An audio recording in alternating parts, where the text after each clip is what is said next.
comply with the orders issued by the governor, the Michigan Department of Health and Human Services, and the Washtenaw County Health Department. We intend to conduct this meeting similarly to an in-person meeting. However, please be patient if there are technical issues. Public comment will be via telephone only. To speak during any of the public comment opportunities, please call 877-853-5247 or toll free. That was toll free. And then or 213-338-8477 and enter meeting ID pound 978-6401-4515. This information is also available on the published agenda in the public notices section of the city website. And on the broadcast of this meeting is on CTN channel 16, AT&T channel 99, and online at www.a2gov.org/watchctn. We'll now move on to the roll call. Commissioners, during the roll call, please remember to state your location when your name is called. Ms. Thatcher, will you please call the roll? Commissioner Hall. Here, I'm in Ann Arbor, Michigan. Commissioner Epperson. Here, I'm in Ann Arbor, Michigan. Commissioner Quijano. Commissioner Rockland. I'm here in Ann Arbor. Commissioner Fortner. Here in Ann Arbor. Commissioner White. I'm here in Ann Arbor, Washtenaw County, Michigan. Commissioner Beeson. Here, Ann Arbor, Michigan. You have a quorum. Thank you, Ms. Thatcher. We'll now move on to the approval of the agenda. Are there any additions, deletions, or changes to tonight's agenda? Seeing none, hearing and seeing no objection, the agenda is approved as presented. We'll now move on to item D, public comment. This is an opportunity for persons to speak to for up to 3 minutes about an issue that is not listed as a public hearing on this agenda. To comment on such other preservation matters, please call 877-853-5247, that's toll free, or 213-338-8477 and enter meeting ID pound 978-6401-4515. This information is also displayed on the meeting agenda and video feed. City staff will select callers that have raised their hand one by one using the last 3 digits of your phone number. In order to electronically raise your hand to indicate your desire to speak, please press *9 on your phone. You will hear an automated announcement that the host is allowing you to speak. Please state your name and address at the beginning of your comments. No callers. No callers, Kristen. Okay, we'll now move on to item E, unfinished business, and there is no unfinished business. So that puts us at the first hearing, F1. We'll now move on to 1533 Broadway Street. Ms. Thatcher, could you please give the staff report?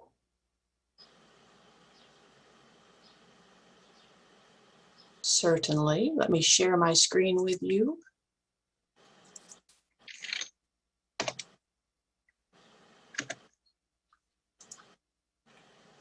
All right. 1533 Broadway is in the Broadway Historic District. It's a 1-story ranch that features a flat roof, wide eave overhangs, corner ribbon windows, and a flat central chimney.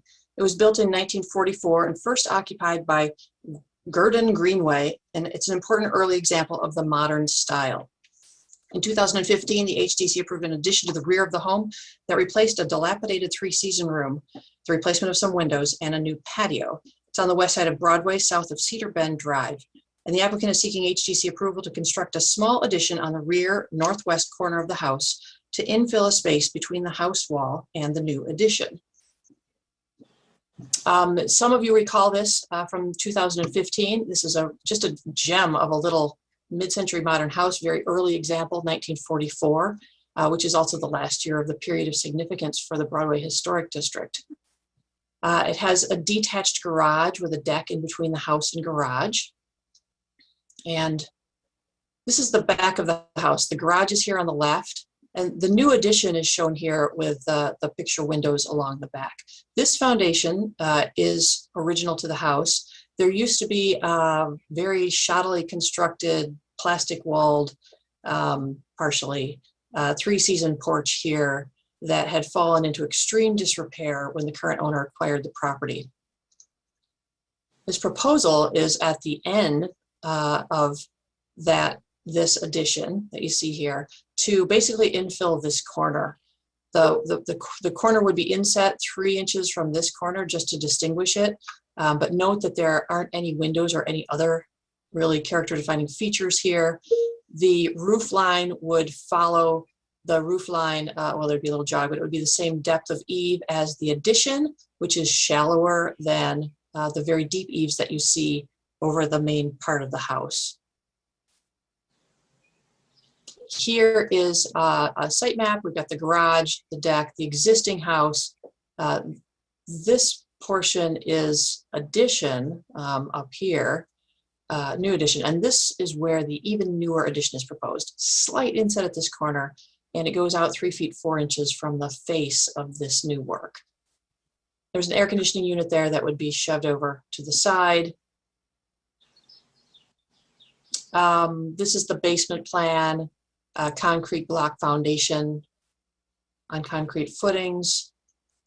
This is the floor plan. So you can see where there was a window here, this window would be removed and reused on the front of the new addition, and a door installed in that opening.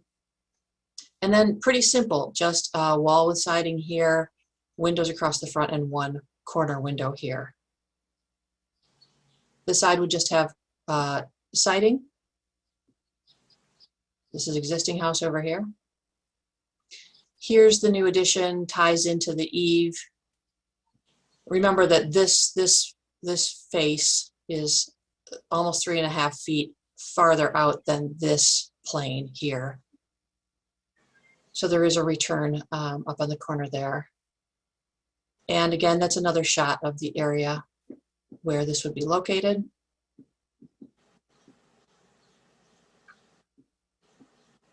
This is the window that would be reused. It's all pretty straightforward. From the Secretary of Interior standards, the ones that best apply are number 1, which says a property will be used as it was historically, or be given a new use that requires minimal change to its distinctive materials, features, spaces, and spatial relationships. Number 2 says the historic character of a property will be retained and preserved. The removal of distinctive materials or alteration of features, spaces, and spatial relationships that characterize a property will be avoided.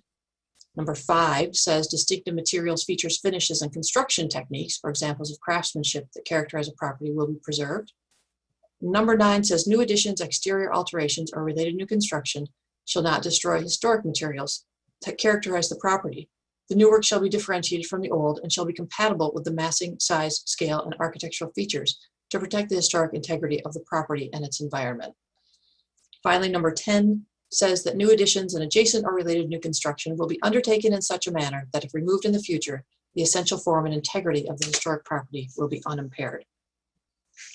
From the Secretary of Interior's guidelines for additions, there are several more than this in all of the staff reports. I'm just going to hit some of the highlights in the slideshow.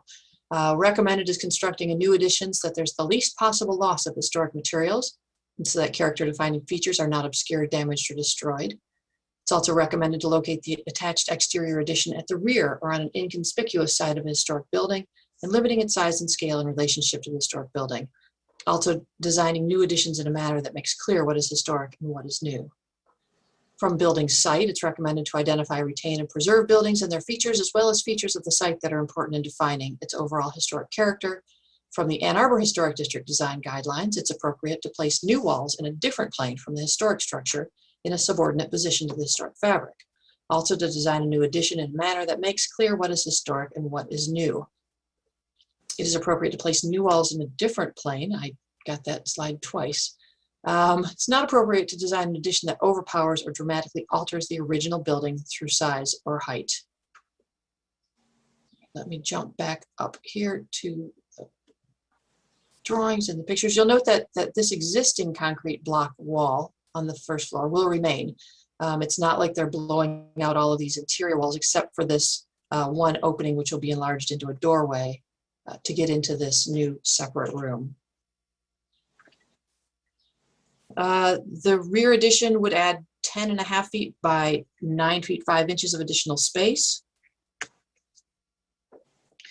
The ratio of pre-1945 to post-1944 additions shows that this proposal would result in an 8% additional footprint beyond the original and an increased floor area of 22%. So those are still both very low.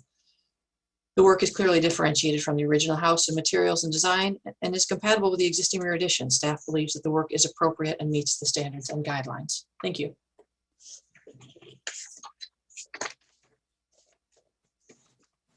Thank you, Ms. Thatcher. Commissioners Fortner and Epperson were on the review committee. Would you please give us your report and recommendations? I can say that it would be hard to find an addition that had less impact on the original building and less visibility from the right of way. Yeah, I think this application is pretty straightforward. It's the house is extremely well maintained. The rear yard is extremely well maintained. There's quite a bit of grade change from the very back end of the property up to the house itself. You wouldn't really see it from the rear yard, and you can almost not see it at all from the front of the street. I think there's a few utilities. The air conditioning unit would need to be moved over to the side. I appreciate that was included in the application as something that needs to be adjusted. There are some laundry vents that will probably need to be relocated somehow. But I think overall this is appropriate in its location, the way its size and scale and relationship. I don't have much else to add.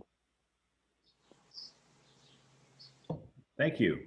Would the applicant please unmute your microphone, turn on your video if possible, and provide your name and address for the record. You have up to 5 minutes to speak. And do you have anything to add to the staff report or review committee report? It looks like we have the applicant with us here. Yeah, Andre. Andre. Hello. No, and Andre. Andre was there and now. Hi, Hi. can you hear me right now? Yes. Yeah, I'm in Oregon on the west coast right now, and I have bad connection. But it seems like everything. I don't need to add anything to the thing what I did, and hopefully you can allow me to do this addition. Okay, thank you, Andre. Commissioners, do we have any questions for the applicant?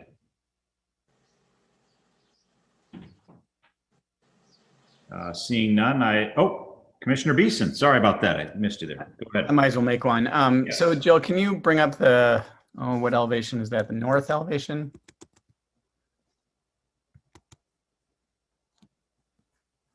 There it is. All right, so it looks like off on the right. So here, yeah, that's a good picture. So we've got the larger overhang on the far right-hand side.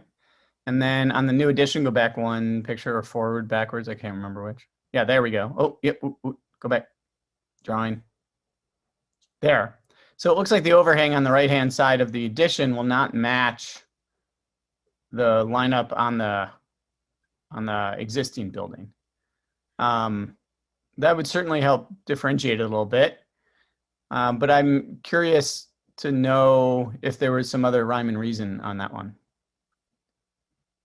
Would the owner comment? No, it's going to match the existing extension, because in this area we have, I believe, is smaller than on the original extension of the roof.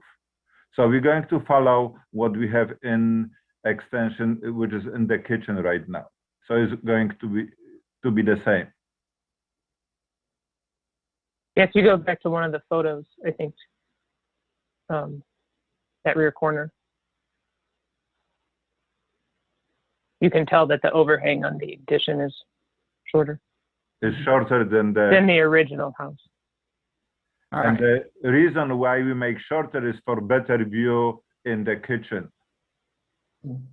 More Okay. light from the So- north side. You're basically trying to match the overhang for the addition, not for the original portion of the house. Is that correct? Addition is going to, yes, it's going to match overhang and addition. The kitchen addition and the new addition would be the same. That's this one.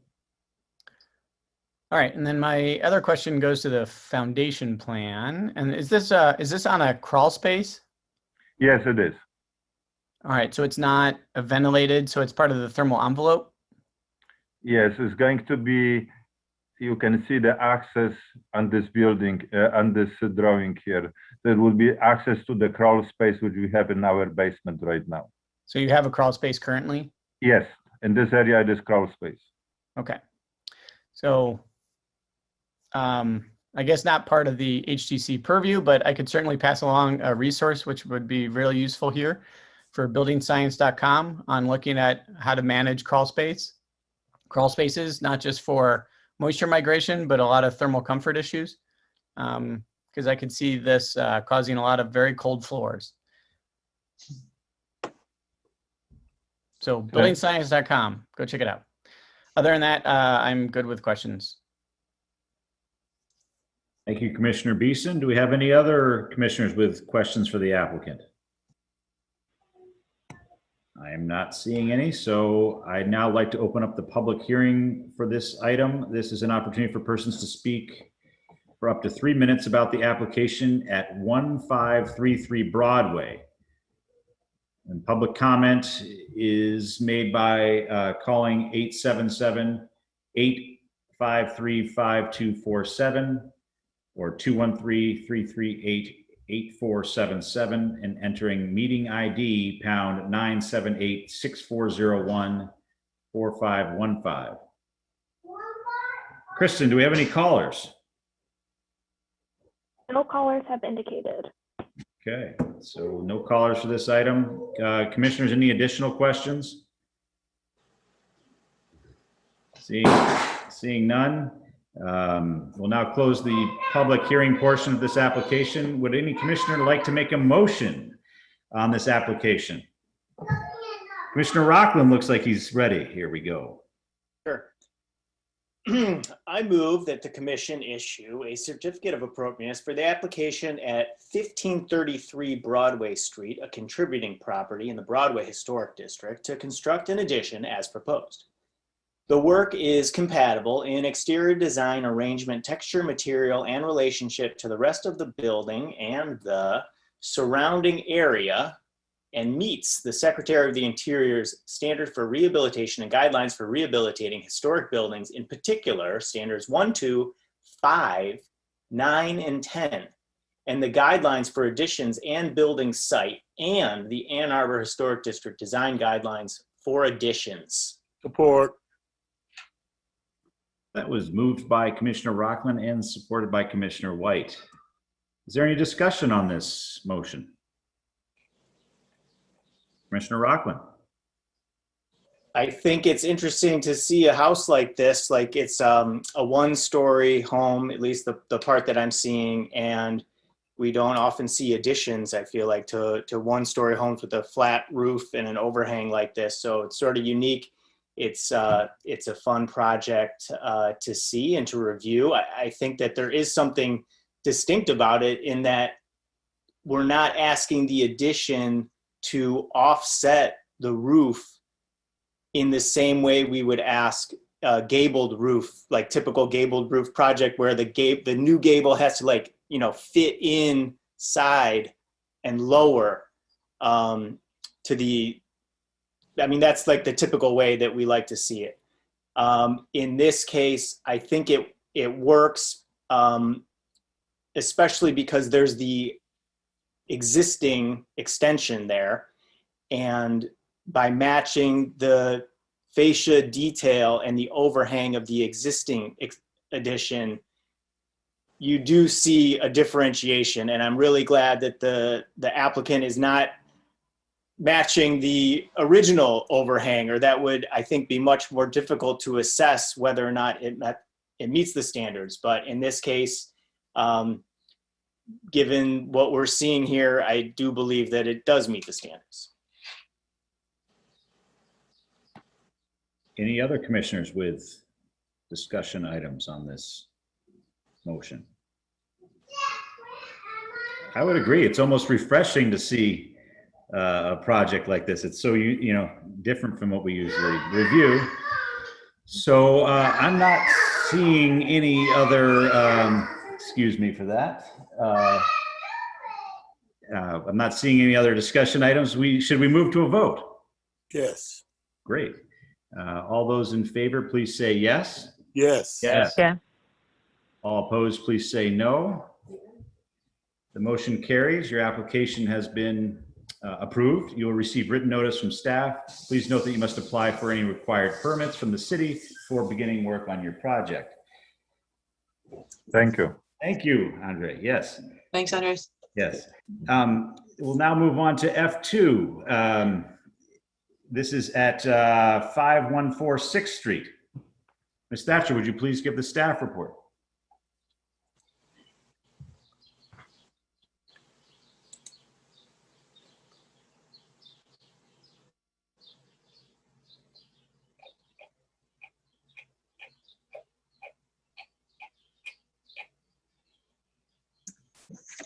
Okay, 5146 6th Street is in the Old West Side Historic District.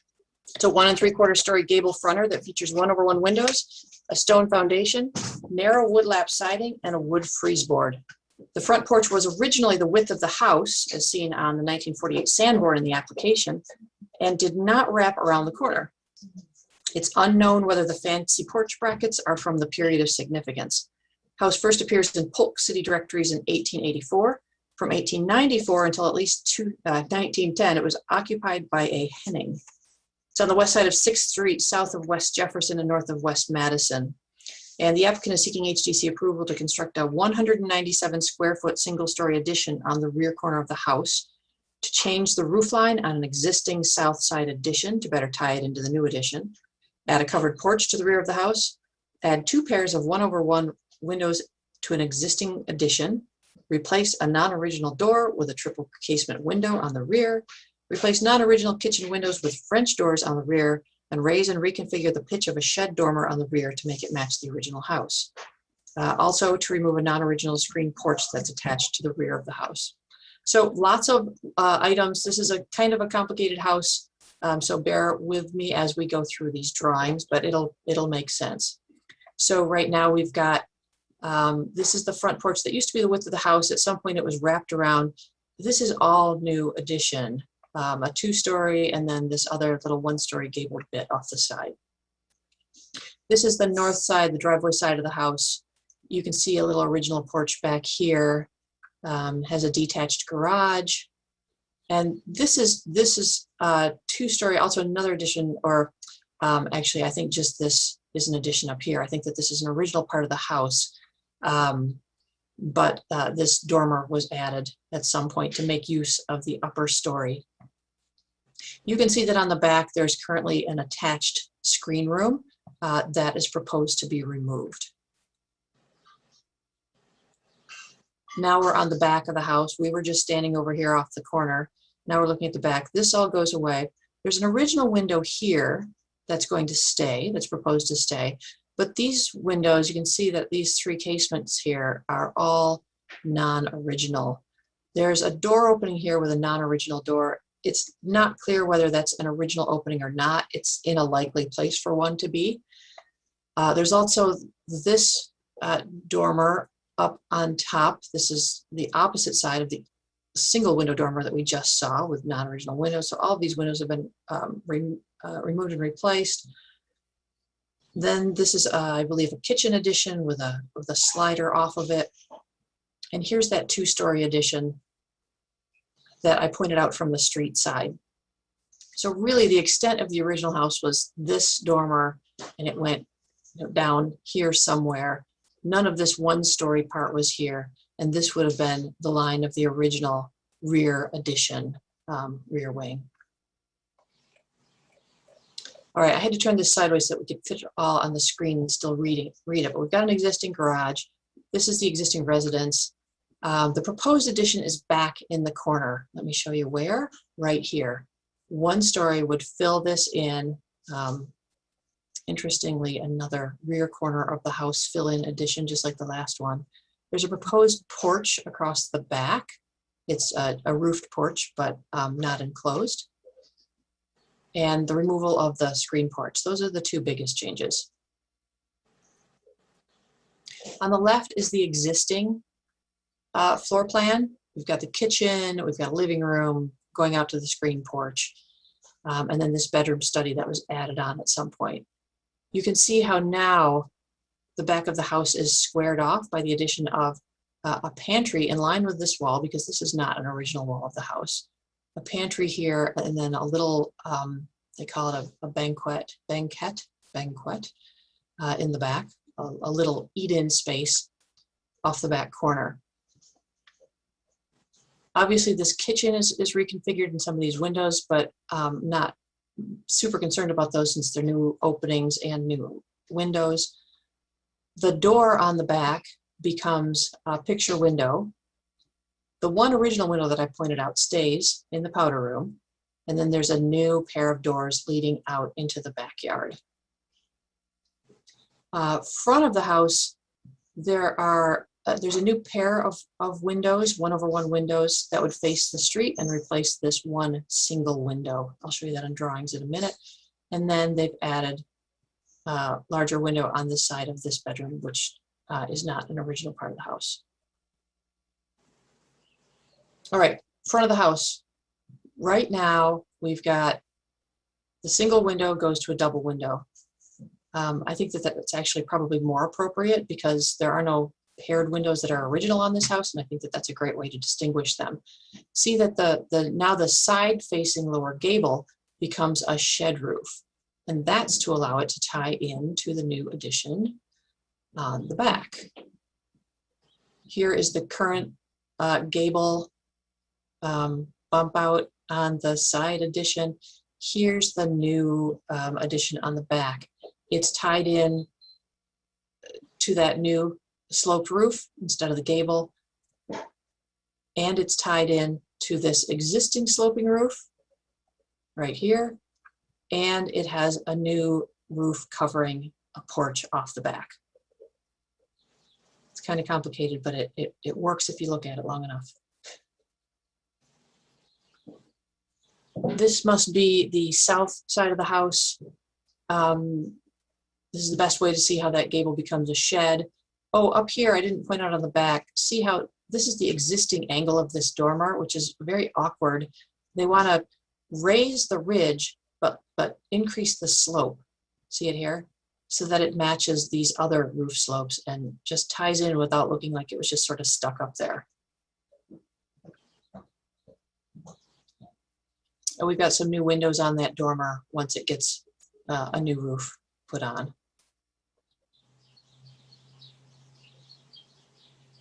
And this is the north elevation. Really the only thing you would see is this little bit of increased roof ridge on that dormer. And then this is the roof of the new addition and the covered porch on the back. This is a rendering of what it would look like as built. So we've got the new patio doors here, new picture windows, existing old window, and the new banquet. There is good window information on the clad double hung casement and patio doors, clad wood, and they've documented siding and trim widths, which is helpful, and they are distinguished from the originals also. Going through the Secretary of Interior standards, I have already read 1, 2, 5, and 9, and 10 to you, all of them. I probably read you some of these standards, some of these guidelines, but it's recommended to construct a new addition so that there's the least possible loss of historic materials so that character defining features are not obscured, damaged, or destroyed. It's also recommended to consider the attached exterior addition in terms of the new use and the appearance of other buildings in the historic district or neighborhood. Design may be contemporary or may reference design motifs from the historic building. I think that this does a decent job of sticking to the existing design motifs and keeping a low profile as possible and concentrating the work in the back behind the house. Also recommended is locating the, did that again. Not recommended is attaching a new additions that the character defining features of the house are obscured, damaged, or destroyed, or designing a new additions that its size and scale are in relation to the historic building are out of proportion, thus diminishing the historic character. From the guidelines for building site, it's not recommended to remove or radically change buildings and their features or site features, which are important in defining the overall historic character of the buildings, that as a result, the character is diminished. From the Ann Arbor Historic District Design Guidelines, additions should be placed on a non-character defining or inconspicuous elevation, limited in size and scale in relation to the historic property. Also, new walls should be placed in a different plane from the historic structure in a subordinate position to the historic fabric. Additions should be designed in a manner that makes clear what is historic and what is new, and limited in size and scale. So that this is the additions, that the additions footprint should not exceed half of the original building's footprint nor half of the original building's total floor area. This application was constricted a little bit by that, but they managed to keep it within both of the 50% increase maximums. I am not finding that in my staff findings, so it must be, it's noted somewhere on the actual application form. I can find that in a minute if anybody wants to hear more about it. And let's see. The materials include cementitious lap siding with a 4-inch reveal on the addition. Note that the plans indicate wood grain siding. Since that's not appropriate, the suggested motion is conditioned on the siding being installed smooth side out. Wood porch columns, asphalt shingles to match the existing, and aluminum clad wood windows and French doors. Staff does believe the work is appropriate and meets the standards and guidelines. It's distinguished from the original house, meets the size limit requirements, and improves some inappropriate work previously completed. Thank you. Misstatcher. Commissioners Fortner and Epperson were on the review committee. Would you please give us your reports and recommendation? Yeah, so I agree with Ms. Thatcher's report. Overall, I think that the addition itself, the little, corner infill and porch area is completely appropriate. I also agree that the change to the existing addition, roof line and change with the single window to a double is appropriate. That's something that actually Commissioner Fortner and I commented on site, that there are, the contributing portion of the structure is all single windows. There are no double gang windows throughout. So I think that will actually improve the facade, the street view, and really limit the larger mass that you see right at where that existing addition faces the front. We spent a little bit of time, just trying to kind of wrap our heads around what was proposed. I think the drawings do a pretty good job of actually indicating on the elevations, especially what is new, what's original, and what's being removed, or what's being modified on the existing house. As Thatcher noted, the windows and doors on the rear that are being removed are non-original.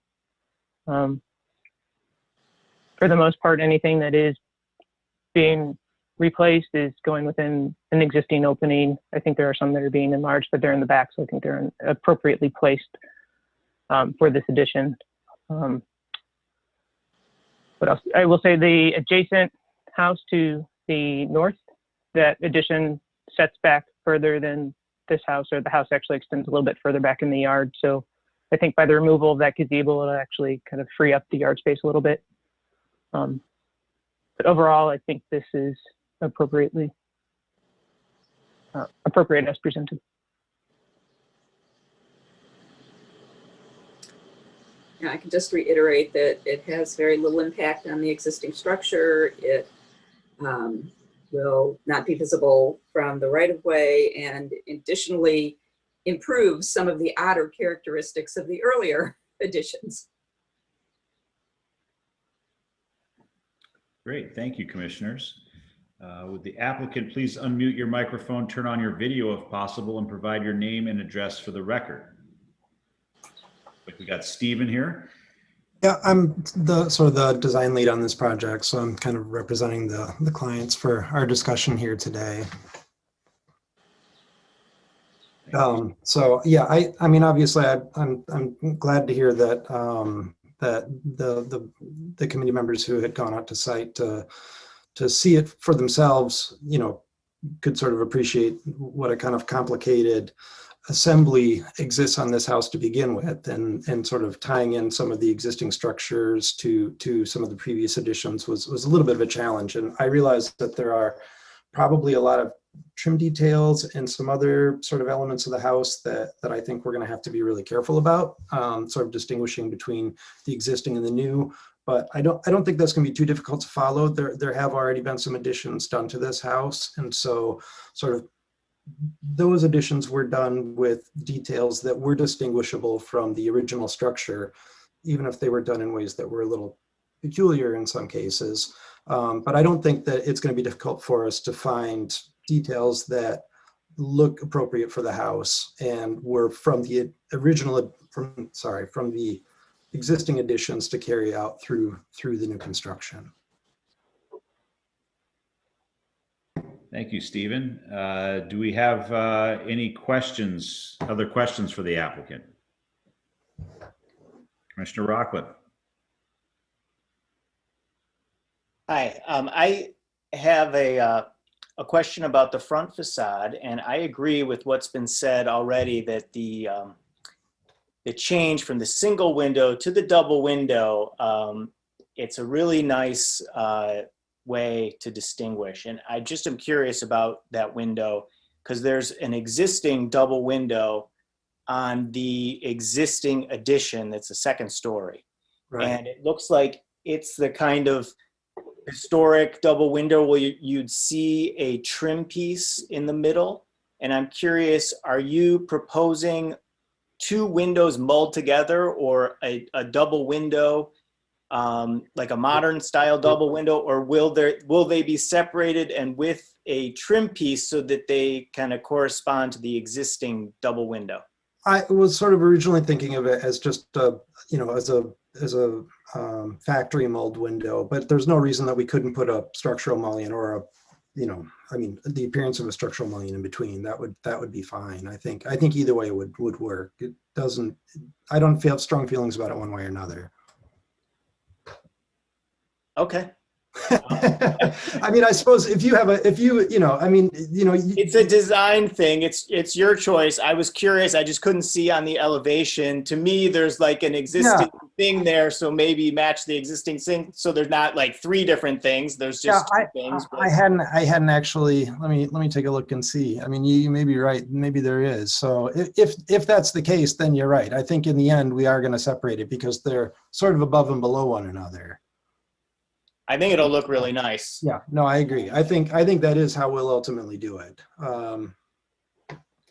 I had another question. Yeah, because it does look like, that's true. There is a vertical trim piece that goes through. Yeah, so you're right. That is what we're going to wind up doing. Very nice. Another question. Is there, and this is maybe for you and then also for the review committee there, it appears that you're removing an existing chimney. I'm wondering if you are, is that chimney historic, and is there any detail on that chimney that we need to be concerned with losing?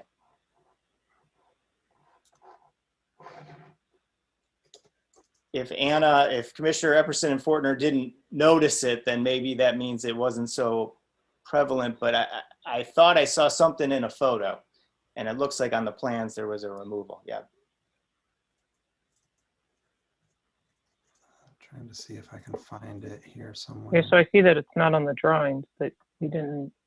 Oh yeah, there is. Well, yeah, we are definitely taking it out of the plans, but that doesn't mean that we couldn't leave it up above. We could support it if if that made sense from the exterior.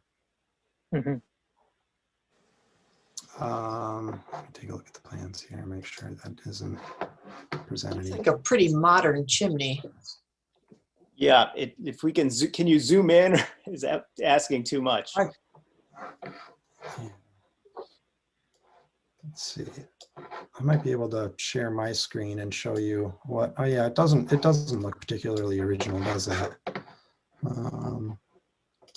Certainly that bright white tuck pointing looks new.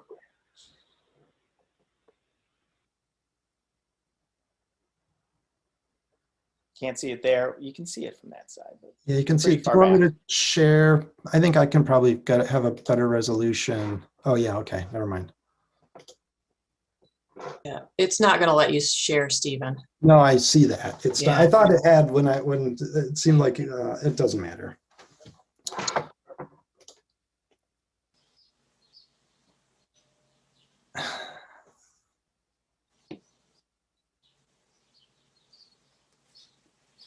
Hmm.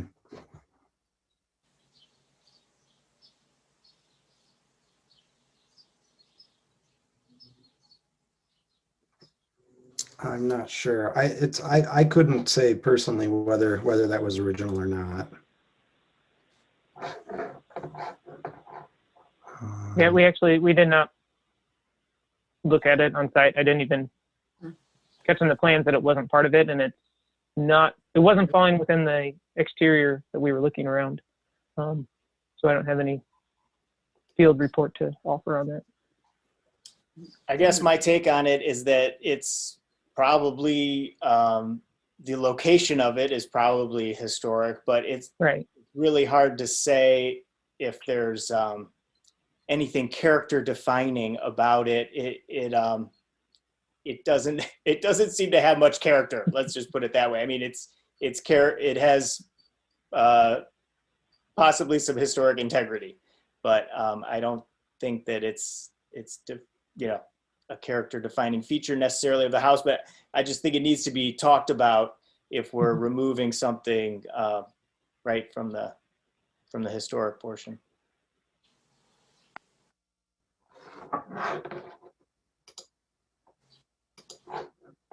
Maybe we talk about that a little further in the discussion time. Yeah, perfect. Any other questions for the applicant from the commissioners?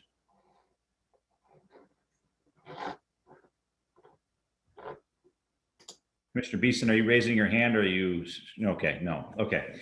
So I'm not seeing any, so we'll now move on to the public hearing portion of this item. This is an opportunity for persons to speak for up to 3 minutes about the application at 514 6th Street. Kristen, do we have any callers raising their hand? No callers have indicated. Great, thank you, Kristen. Let's see, do we have any other last call for questions from the commissioners? I'm not seeing any, so we'll now close the public hearing portion of this application. Is there a commissioner that would like to make a motion? Commissioner Epperson, thank you. I move that the commission issue a certificate of appropriateness for the application at 514 6th Street, a contributing property in the Old West Side Historic District, to construct an addition and other work as proposed with the following condition: that cementitious siding on the new addition is installed with the smooth side out. As conditioned, the work is compatible in exterior design, arrangement, texture, material, and relationship for the rest of the building and the surrounding area, and meets the Secretary of Interior standards for rehabilitation and guidelines for rehabilitating historic buildings, in particular standards 1, 2, 5, 9, and 10, and the guidelines for additions and building site, and the Ann Arbor Historic District design guidelines for additions. Support. That was moved by Commissioner Epperson and supported by Commissioner White. Is there discussion on the motion? Commissioner Beeson. Sure, I think, by and large, this helps clean up some of the strangeness going on in the building, and it helps certainly simplify the aesthetics, albeit, it's still maintaining the existing historic contributing structure in its entirety. So I think it does a good job of keeping that part intact while kind of cleaning up some of the stuff around it. So to me, it seems like a good kind of a good attempt at adding an addition and still following the guidelines pretty well. Well said, Commissioner Beeson. Do we have any other items for the discussion?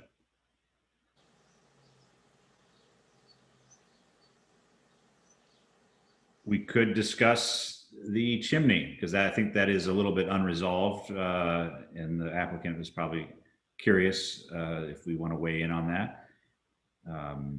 To me, it looks like the right location, but not the right material. I think that's been said, but I would agree with that. It's just whether we want to weigh in on keeping it there that with those modern materials. Any thoughts from commissioners? Commissioner Rockland, thank you. Sure. I think that for an interior chimney, you gotta, it's gotta be, I think, something that really is showing some character. If the owner wants to remove it and it's not so obviously historic or obviously some sort of character defining thing, then if it's an interior, I mean, if it's an exterior chimney and we're talking about exterior materials, that seems like a completely different discussion. But for these interior chimneys, and I think that there's got to be something there, and I feel like this chimney doesn't quite have it. So I think that I would support its removal. If it was corbelled, you would feel differently. Yeah, and it might even have one corbel on it, but maybe you need two corbels or something. Yeah, you know what I'm saying? Like something a little more. I agree. Any other commissioners with thoughts on that or anything else? No, I think I mostly agree. I was just trying to look to see, is it something that would, I think as Commissioner Rockland stated, is it a character defining feature? I think maybe in the overall composition, I think we all agree that that would be the location of a chimney, and that I think helps ground the existing contributing structure, and that would, that's something that we're typically used to seeing, but the chimney itself doesn't look like it falls within, that it itself is a character defining feature. It looks a little bit more modern, doesn't have the same detailing that it might have for the time period that the house was constructed. Agreed. All right. Any other commissioners with thoughts for discussion before we move to a vote? I'm seeing none. We'll move to a vote. All those in favor, please say yes. Yes. Yes. All those opposed, please say no. Your motion carries. Your application has been approved. You'll receive written notice from staff. Please note that you must apply for any required permits from the city before beginning work on your project. Thank you, Stephen. Perfect. Thanks, guys. Care. All right. So now we'll move on to hearing F3. This is at 526 6th Street. So we'll stay on 6th Street. Ms. Thatcher, would you please give the staff report? We're just moving a couple doors down. All right, 526 6th, also in the Old West Side Historic District. This 1 3/4 story home features a gable front and side wing with a long sloping roof. The roof shape is quite unique for the Old West Side. It has an entry porch with turn posts and decorative corner braces, a cut stone foundation, narrow lap siding on the first floor, and wood shingles on the second. It appears in the 1894 Polk City Directory. Sites on the west side of 6th Street, south of West Jefferson and north of West Madison.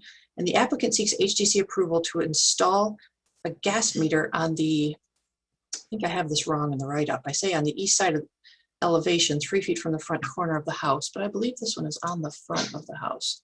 So let's get down to the drawings. Yeah, the proposal is to install a gas meter right behind these bushes here.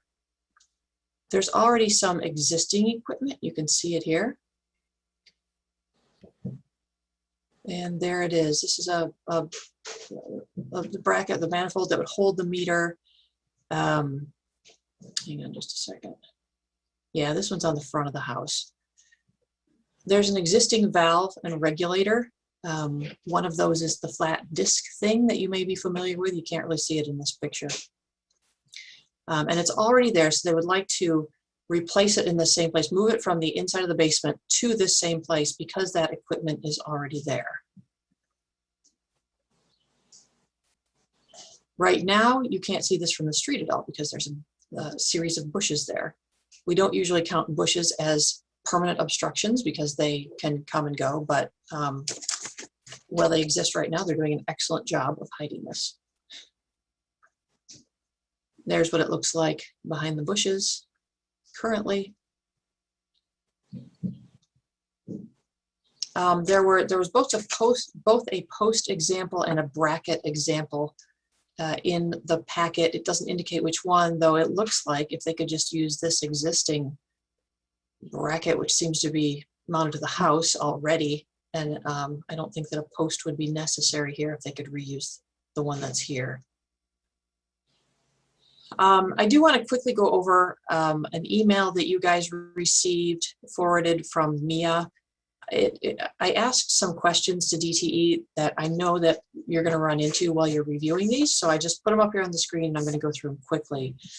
First, when an application says unable to move farther back in order to maintain less than 10 feet of fuel line. So DTE is saying that they cannot extend fuel line inside the resident's home more than 10 feet or more than 6 fittings, which then begs the question of what 6 fittings is. But I always talked in the past to them about 10 feet. They're not allowed to move a meter more than 10 feet on the interior of a basement. So what are the alternatives if you need to move the fuel line more than 10 feet? The resident or the city can hire someone to extend the fuel line, and DTE can finish the job once they have a fuel line extended to the location needed. On some of these staff approvals that I see, the meters move from one end of the house completely to the other, but it's certainly more than 10 feet. And why is that? And DTE says it's possible that when we are moving more than 10 feet, we might already have existing fuel line at the preferred location and are able to tie it in there, which makes a lot of sense. I asked what a meter manifold is and was told that it's basically that bracket that you just saw on the outside of the house. And can meters be painted to help them blend with the building? DTE says we do not paint meters on site. Our meters are painted and tested at our meter shop. We only keep certain paint, and so different paint is not our current process, which that sounds like a no to me, though I'm not sure if residents may paint them or not. I've certainly seen some do it, but I don't know if that's a good idea. Going through the Secretary of Interior standards and guidelines, I'm only going to do this once for this and the following 2 applications because they're all for the same work for moving meters. Number 2 says that the historic character of a property will be retained and preserved. The removal of distinctive materials or alteration of features, spaces, and spatial relationships that characterize a property will be avoided. Number 9 says new additions, exterior alterations, or related new construction shall not destroy historic materials that characterize the property. The new work shall be differentiated from the old and shall be compatible with the massing, size, scale, and architectural features to protect the historic integrity of the property and its environment. Number 10 says new additions and adjacent or related new construction will be undertaken in such a manner that if removed in the future, the essential form and integrity of the historic property will be unimpaired. The guidelines for mechanical systems recommend installing a completely new mechanical system, if required for the new use, so that it causes the least possible alteration to the building's floor plan, exterior elevations, and the least damage to the historic building material. From the Ann Arbor Historic District Design Guidelines for Mechanical Equipment, it's appropriate to install new air conditioning units and related mechanical equipment in such a manner that historic materials and features are not damaged or obscured. It's also appropriate to use compatible screening around outdoor mechanical equipment, such as vegetation and fencing, and to attach mechanical equipment so historic fabric is not damaged or destroyed. It's also appropriate to install mechanical equipment and wiring in locations on the roof, rear elevations, or in alleyways so they're not visible from the street, and painting mechanical equipment to blend with the historic building. It's not appropriate to install new mechanical equipment systems or wiring in locations that change or destroy character-defining features and materials. All right, get back up to photos of the house.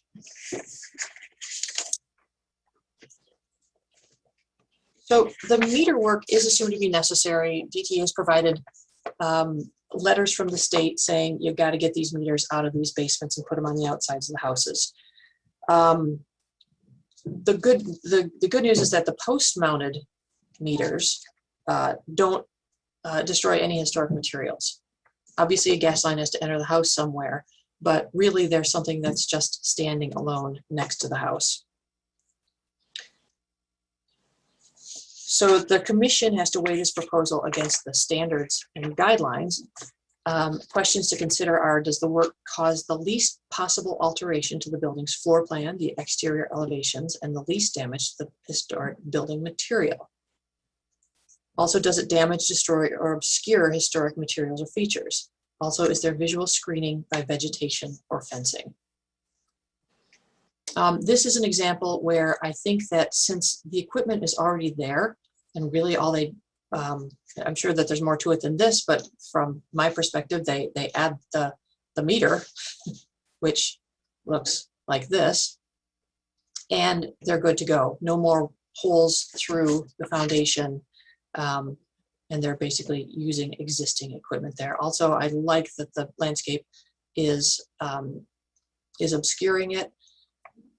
It may be possible for them to use their 10-foot rule and move this from this 3 feet over to someplace over here on the side of the house. But quite frankly, it would be a lot more visible there than it would where it is right now, just because there's not really room here for landscaping. It's hard to plant something that would obscure it. And you can't put it right below a window. And so it would be right up here somewhere. And I really don't know that that's any more desirable than this current location. So that's it from staff. So I do think that this particular application is an appropriate one. Thank you. Thank you, Ms. Thatcher. Commissioners Fortner and Epperson were on the review committee. Could you please give us your report and recommendation? Yeah, there isn't really a good place to put that on this house. That the side of the house closest to where it is now, as you can see at the pictures, is highly visible all the way back to the back of the house. The other side has a hedge along it closer, but is still visible all the way back. And I think that's too far anyway from the where it needs to be connected. The shrubbery is extremely effective. We really had to hunt to find the bracket to the point where I think it'd be hard to read the meter, but it effectively screens it. And as Jill pointed out, the bracket's already there, so the holes are already drilled. So I don't think there's a better alternative. Yeah, I agree with everything that's been stated. The bushes really do an effective job at completely screening this particular meter. I was curious, in the winter, how that was going to be with snow on the ground, cold, and there's a picture in our packet that looks like there was snow on the ground when this was actually taken. So I think hopefully it does a pretty good job. Those bushes are pretty hardy. You really don't see it from the sidewalk at all. I didn't even notice it until I walked up right behind the bushes. And as has been stated, on the sides of the house, I think it would be even more visible just because you can't do a lot of landscape screening on either side. So. Thank you, commissioners. Would the applicant please unmute your microphone, turn on your video if possible, and provide your name and address for the record? It looks like we have maybe Devin with us here.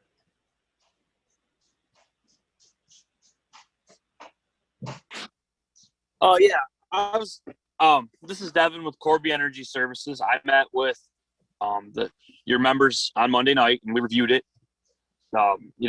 As I stated, or they stated, the meter package was previously hung, at an earlier time, and upon, dealing with DTE and having conversations with Eric Curtis and Brian Ballarance and meeting the homeowners' needs as far as what they want and what you guys want, we felt it was best to use the previously installed equipment, not drill another hole into their home, because if we moved it to either side as stated, the meter would be highly visible.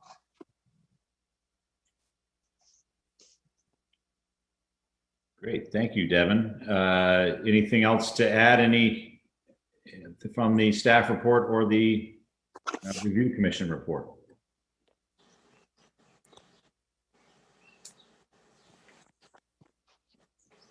Devin, are you there? Yeah. Anything else to add? I have nothing. Okay. All right. Any commissioners, do you have any questions for the applicant? I'm seeing none. No questions. So I'd now like to open up the public hearing for this item. This is an opportunity for persons to speak to up to 3 minutes about this application at 526 6th Street. Kristen, do we have any callers? No callers. Okay, thank you. Last call for questions for Devin from the commission. Not seeing any, so we'll now close the public hearing portion of this application. Is there a commissioner that would like to make a motion? Mr. Rockland had his hand up. Sure. Thank you. Yeah. Okay, I move that the commission issue a certificate of appropriateness for the application of 526 6th Street, a contributing property in the Old West Side Historic District, to install a gas meter on the west elevation of the house. I think that's east elevation. That's east. That's East, correct. yeah, okay. Scratch west, put east elevation of the house as shown in the application on the following condition: that the meter is post mounted. Now, I don't think that that's correct either. I'm going to actually scratch that condition. And I'm going to just not even say the on the following condition. We can add something maybe, but I'll just say, as shown in the application, the work is compatible in exterior design arrangement, materials, and relationship to the building and the surrounding area, and meets the City of Ann Arbor Historic District design guidelines for mechanical equipment and the Secretary of Interior standards for rehabilitation and guidelines for rehabilitating historic buildings, in particular standards 2, 9, and 10, and the guidelines for mechanical systems. Support. That was moved by Commissioner Rockland and supported by Commissioner White. Is there any discussion on the motion? Commissioner Rockland. Well, it's exciting that we're finally reviewing these meter applications. I feel like it's been so long, and this is the first one, and here we are. So I wasn't going to think that we were maybe going to see one where it seemed obvious that the right place to put it is on the front elevation right off the bat, but it just seems like incredible. But in this instance, you know, what we're hearing in the report and, you know, what we're hearing from the review committee, and it just seems like I agree that it's that is best meeting the standards in this case. Agreed, Commissioner Rockland. It seems very straightforward and it seems like we're on the front of the house. Anyway, do we have any other discussion items from the commission? Not seeing any, so we'll move to a vote. All those in favor, please say yes. Yes. Yes. Yeah. All opposed, please say no. Motion carries. Your application has been approved. You'll receive written notice from staff. Please note that you must apply for any required permits from the city before beginning your project. Thank you, Devin.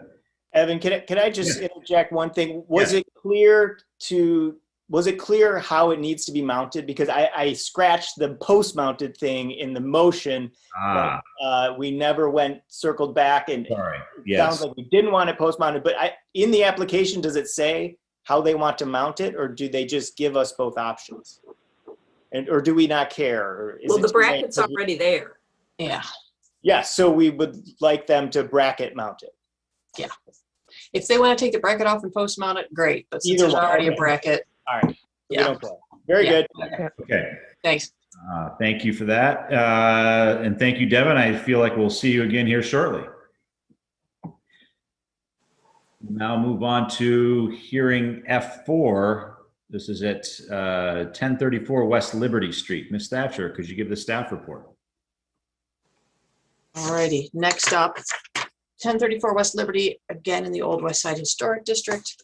This 1 3/4 story bungalow features a stuccoed first floor and shingles on the second floor, a cross-gabled roof plan, and a full-width stuccoed front porch with knee walls flanking the front stairs. First appears in pulp directories in 1919 as the home of Lucy and George Harrer. George was a partner at Linden Schmidt Apfel and Company Clothiers, Hatters, and Furnishers at 209 South Main. In 2013, an application was approved to replace the slate roof with an asphalt roof. This house is on the north side of West Liberty Street, east of Eberwhite Boulevard, and west of 8th Street. It backs up to Slauson Middle School. And the applicant is again seeking HCC approval to install a gas meter on the exterior of the house, 2 feet from the southwest or front corner.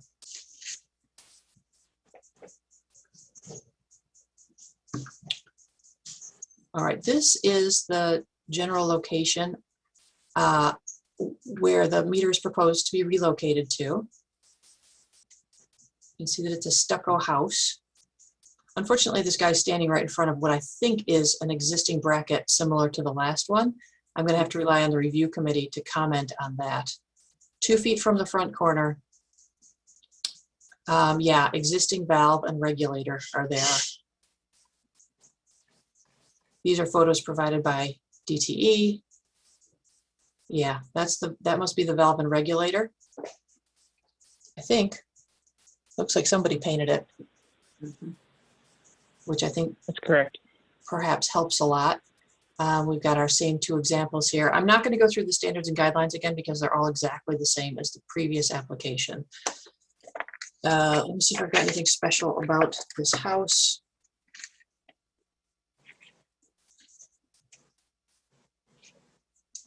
I feel pretty much the same way as I do on the last one. If the review committee can confirm that that's what we're looking at, I think Anna just said yes. I think that this is an appropriate place. Again, it's not perfect. They've already got an electric meter on the front of their house, and it's kind of behind a downspout, and yeah, again, not ideal, but I'm not sure that moving it 10 feet would really help anything from this location. And I do want to be as lenient as we can about not just requiring somebody to shove it over a little bit farther when it's really not going to make a whole world of difference. And they've got a window and a door to contend with here. So similar to the last one, I do think that this is an acceptable location for a meter. That's it from staff. Thank you, Ms. Thatcher. Commissioners Fortner and Epperson were on the review committee. Could you please give us your report and recommendation? Yeah, so we can confirm that it is another manifold or regulator with piping coming out of the existing house. It is painted to match the house. I believe it was stated by DTE that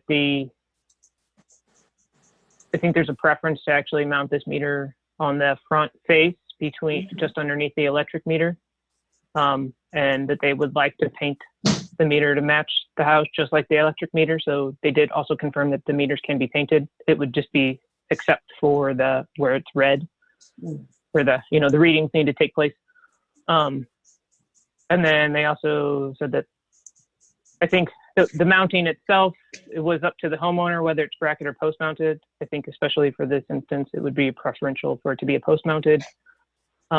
The desire to put it on the front is due to that walkway along the side of the house, that there is a fence that comes up, not all the way, but pretty close, and the walkway is pretty narrow. I think in this instance, either location is pretty highly visible. There is already an electric meter on the front of the house. Again, I don't think it can move further back. And on the other side, there's also the driveway. It's just as visible. At least I think here it's shielded somewhat by the front porch as you're coming along, at least from one angle of the house. Anyway. I don't think I have anything else. Yeah. By putting it on that section next to the porch, where the electrical box already is, it would be less obtrusive than that and covered by some plantings part of the year. It would impinge on that walkway quite a bit if they put it on the side. and make, like getting your garbage bins out past there difficult, if even possible. Again, odd, but there's not a good place. And putting it under the electrical box seems to make sense in the situation. Thank you, commissioners. Will the applicant please unmute your microphone, turn on your video if possible, and provide your name and address for the record?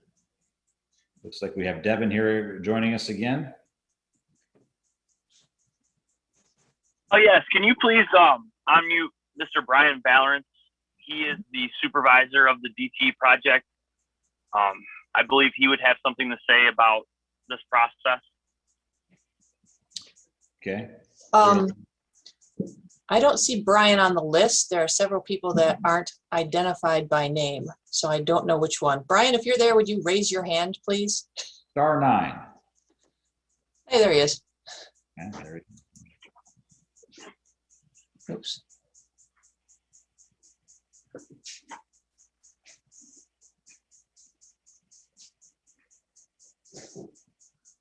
All right, Brian, you're here if you want to unmute. Good evening, everybody. Yeah, Devin's doing a nice job. He did a nice job on the previous one, but this one here is a tough construction, right? To put it on that front probably makes more sense for everybody, the homeowner especially, because of that walkway. Our meter is going to stick out slightly from that downspout and whatever, and it's going to kind of be in the way of them walking back and forth between the back door or side door and in the street. So I think the best place is right under that electric meter, get it low to the ground and kind of keep it, out of the way as much as we can. Our guys do a really good job with those meter posts, we call them, get it tight to the wall and low as possible to the ground. We just need enough clearance to be able to shut the valve off if needed for an emergency. So I think we can do a nice job getting that nice and tight up there under that electric meter. Thank you, Brian. Do we have any, do commissioners have any questions for the applicants? Commissioner Rockland. Sure. So I guess just so we're clear on all the options, and I'm sure you've looked at all of them, explain, or can you explain to us just why it's not possible to put the meter, let's say, further down the path past the door, so it's really like out of the walkway? Like what's preventing us? I'm sure there's something, because I know you would have proposed it, but let's just get it on the record as to why you can't do that. I think I'm going to defer that to Devin because I have not personally been inside the house. So typically it's because of the construction in the basement, but I'll let Devin respond to that one. So there's two things with this house. The first is the homeowner has a brick paver walkway that runs from basically the sidewalk to the back of the house. And the second one is to move the meter any further back due to the furnace location in the house. It would exceed our 10 feet limit that Misstatcher talked about and our 6 fittings.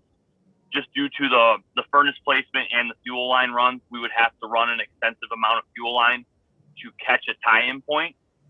And I mean, thirdly, honestly, the homeowner was very adamant about reusing the hole drilled through her home and not having more damage done because of the stucco and the shape of the stucco, because she stated there was a bunch of cracks. And, obviously when you go to drill a hole through the stucco, we don't want to take the responsibility of just having it kind of spider mite and mess with the integrity of their home. And these people do a really nice job of maintaining that stucco. If that, clears up your question. Thanks, Devin. That's clear. I guess I was confused. I thought that the penetration through the wall was moving to the front, but it sounds like the penetration is going to stay and the meter is going to be post-mounted in the front. Is that right? Yes, that is correct.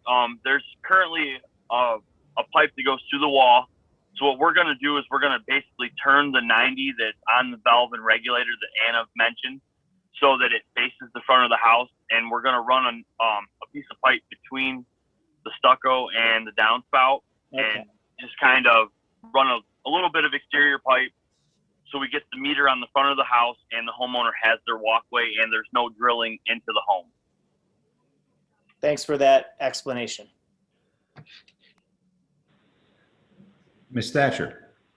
Hey, DTE folks, Devin and everyone else, please be super careful on future applications to show where and how the meter is going to end up, because this one, the way it's drawn, really says that it's at the existing stuff on the side of the house and not post mounted in front of the house. So just wanted to point out that that's an important thing, important detail to us. So thank you. Yep, thanks for that. Okay, do we have any other questions for the applicants from the commission?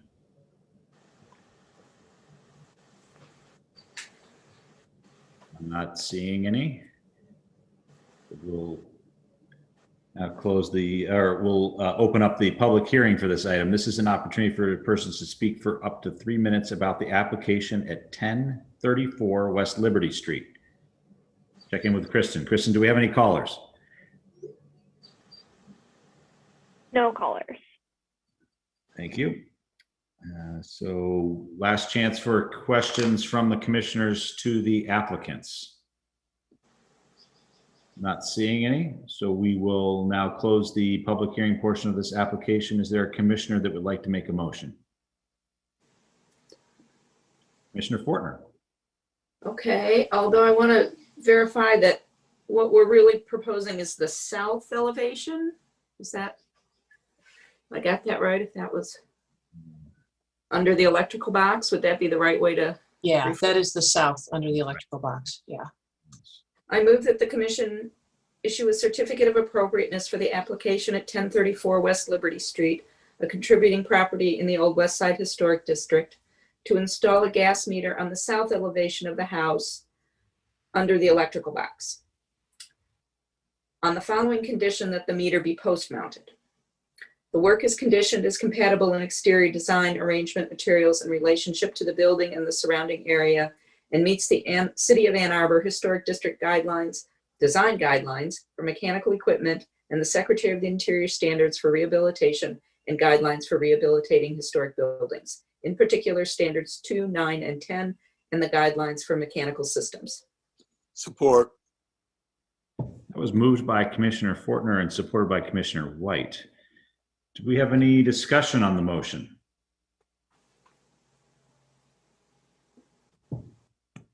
Commissioner Rockland, thank you.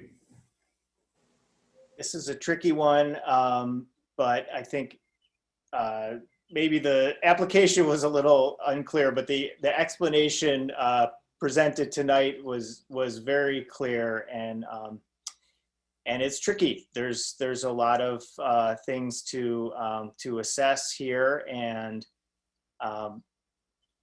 I mean, at first glance, it's not where you would want to put it, but then when you learn all of the issues, it just seems like there's really not anywhere else it can go. You know, there's that path is right along the house, and so if I wouldn't want a meter in my path if that was my path, and so I understand the homeowner not wanting it there, and I also understand the homeowner not wanting another hole in the historic stucco, because then you not only are risking a hole, but you're also having to deal with patching up an existing hole that you're no longer using. So I assume it will all be painted, and it'll blend as best as it can.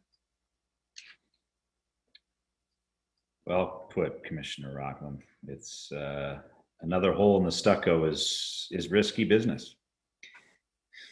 It is. All right. So any other discussion items from the commission? I'm not seeing any, so we'll move to a vote.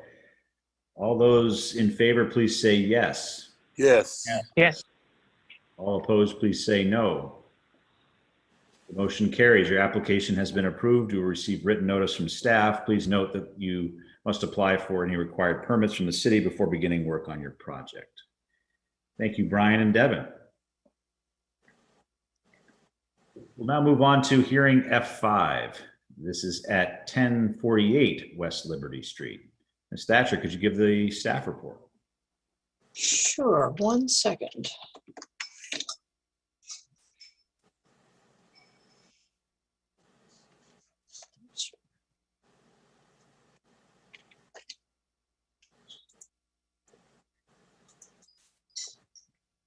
Okay, still on the Old West Side, this 1 3/4 story home features end gables, knee wall windows, and 4/4 windows. The siding is wood and a single-story addition wraps around the northwest corner of the 2-story main house block. The house is incongruous with its gable front and bungalow neighbors. It first appears in Polk City directories at this address in 1915 as the home of Matthias Lutz. It is currently a duplex. I have a sneaking suspicion that this house was moved here from someplace else because 1915 is when all those gable fronters were being built around it. And it just isn't quite like the others, but it's an interesting house. It is on the north side of West Liberty Street, opposite Eberwhite Boulevard, and also backs up to Slauson Middle School. The applicant is seeking HGC approval to install a gas meter on the west elevation of the house, 3 feet from the southwest front corner. This is the southwest corner. 3 feet puts us right about here.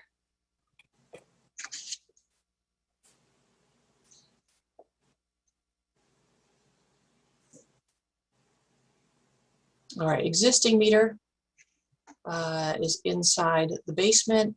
Proposed meter location 3 feet back around the corner. You can see this has a big addition on the back, all a single story. Additional photos of the house. Not much screening there. There's a little bit of landscaping in the front, but not very much. Meter location. These signs are always very helpful to me when I'm going through these applications. We got our 2 examples here. The application states that the homeowners request that a double meter be installed, it's a duplex, at the proposed location 3 feet from the front of the house. The home sits on a crawl space and the homeowner does not want pipes running through the crawl, and DTE is unable to move the meter farther back to maintain less than 10 feet of fuel line. That's from the application. I think that of the 3 applications you've seen for meters tonight, this one is certainly the most difficult to apply the standards to, only because it's very visible. There's not existing equipment there already. And the suggested motion is conditioned on using a post-mounted meter. So that's it from staff. Thank you. Thank you, Ms. Thatcher. Commissioners Fortner and Epperson were on the review committee. Would you give us your report and recommendations? Yeah, so I agree this one is probably a little bit more complicated, even though it's on the side of the house, just because it is highly visible. So of course, you know, it's a little bit more undesirable. In this photo, Devin is pointing to the approximate location of the meter. So it's a little bit further back from where that sign was posted in the application photos. That as is indicated, it's a double meter, so it'll probably take up a little bit more space there. I think, you know, this is one where some additional landscape screening would be really helpful, I think, and definitely post-mounted. Again, the other side, it's the driveway side. There's also some additional utilities that are set further back. I think the electrical boxes are set further back on the drive side, but we're really limited by the 10 feet and 6 fittings. So, I don't know, that these are difficult because, you know, we don't always like to see them right in the front, especially on something on a facade that's pretty unobstructed and pretty clean. Or yeah, so I don't have anything else to add. Yeah, I just reiterate, there's really not a good option here. That's a highly visible location, but there really isn't any better place. And, you know, it could be landscaped to screen, but that's the best you could do.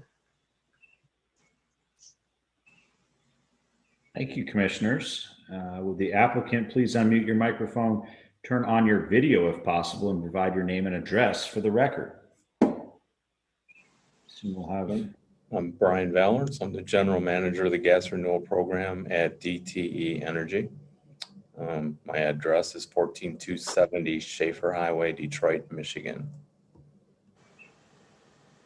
Thank you, Brian. Commissioners, do we have any questions for the applicant?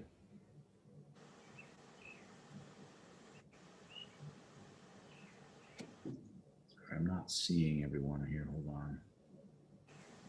I have a question. Yeah, sorry. I missed you there. Commissioner Rockland. So it looks like I'm seeing some, well, first of all, in the other two examples, we saw like the valve and manifold outside in an existing location, and I wasn't seeing that in any of the photos. And then my second question is, I am seeing some penetrations through the wall that look like power venting, either a hot water heater or a furnace, that are further back on the same, still west facing, but on that one-story addition. So I'm assuming that's a crawl space there, but it already seems like there's piping of some sort. So I guess the two questions are, is where's the existing penetration through the house for the gas? And then the second question is, what's going on in the back there, and why can't the meter be back there with the other existing penetrations? Oh, I'll take the first one and I'll let Devin take the second one. Again, I was not present on the walkthrough, so I'm not for sure what the construction is like, but you saw the two previous locations that had manifolds already hung. That was from a project prior to the gas renewal program coming through there. So at some point, DTE Gas was doing a project, potentially not following your process. I guess getting in front of the team, and that work was not ever finished. So that's years prior manifold work. We're just gonna now tag along and use those existing manifolds. This particular home, obviously that project stopped prior to them getting to this site. So that's why you saw manifolds prior. This specific case has got the gas meter currently inside the house, so you don't see any evidence of outside work at this point. Yep. And I'll let Devin kind of refer to now why, because I agree, right? If you got some existing PVC running through a crawl, I'm not quite sure why we're not looking there versus up in front.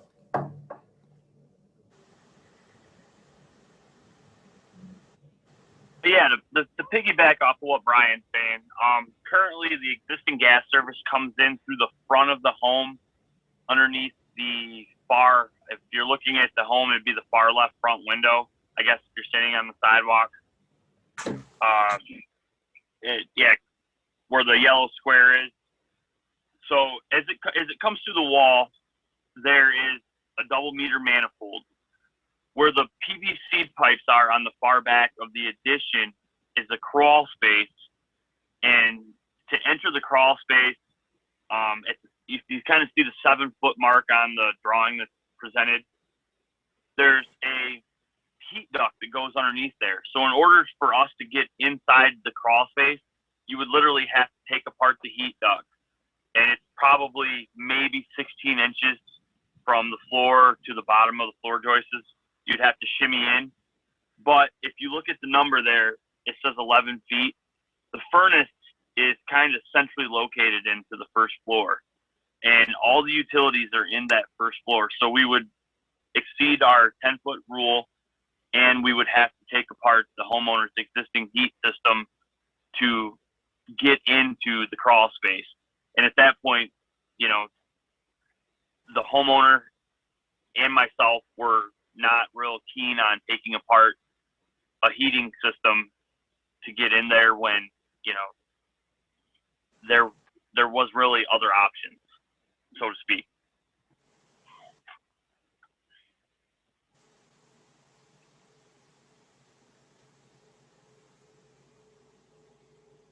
Okay, are there any other, thank you for those clarifications. Is there any other questions for the applicants? I'm not seeing any, so I'll now like to open up the public hearing portion of this item. This is an opportunity for persons to speak for up to 3 minutes about the application at 1048 West Liberty. Let's check in with Kristen. Kristen, do we have any callers? No callers. Okay, thank you. Additional questions from the commissioners? I'm not seeing any. So we'll now close the public hearing portion of the application. Is there a commissioner who would like to make a motion? Commissioner Beeson, thank you. I move that the commission issue a certificate of appropriateness for the application at 1048 West Liberty Street, a contributing property in the Old West Side Historic District, to install a gas meter on the west elevation of the house as shown in the application on the following condition: that the meter be post-mounted. The work as conditioned is compatible in exterior design arrangement materials in relationship to the building and the surrounding area, and meets the City of Ann Arbor Historic District design guidelines for mechanical equipment and the Secretary of Interior standards for rehabilitation and guidelines for rehabilitating historic buildings, in particular standards 2, 9, and 10, and the guidelines for mechanical systems. Support. That was moved by Commissioner Beeson and supported by Commissioner White. Is there any discussion on the motion?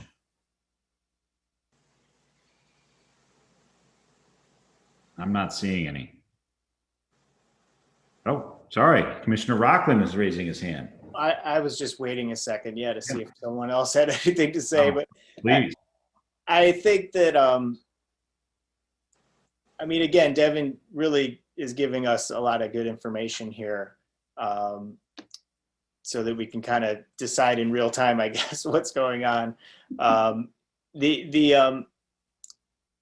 that, you know, it just would seem to make sense to put it back there, but I guess just 10-foot rule right away, you know, scratches that. It's going to have to go 10 feet to get to where you can actually, you know, see the meter in the basement instead of the crawl space. And then, you know, taking apart the heat duct is also a bit of an ask, I suppose. So again, it just seems like we really have to just sort of hope, I guess, that there's some vegetation planted. I don't think we don't really have any say whether there is vegetation that's going to be planted. I think in this case, we could probably assume that there won't be because there's just not a lot of vegetation there right now.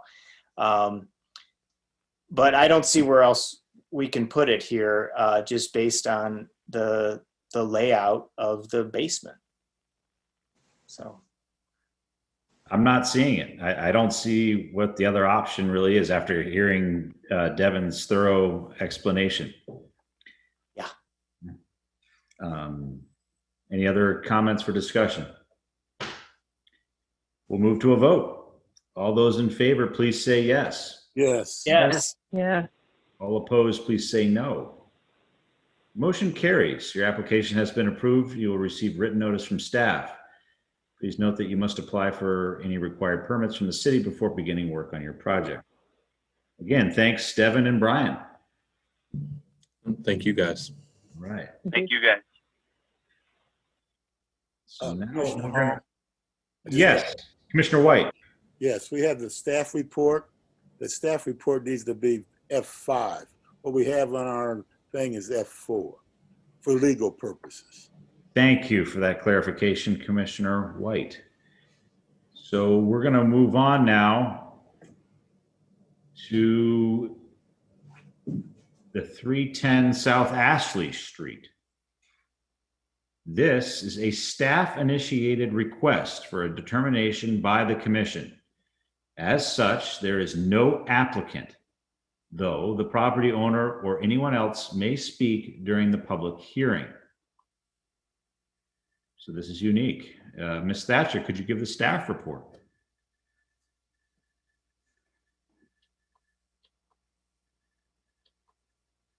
Hang on one second, working on it. Yeah. Oops.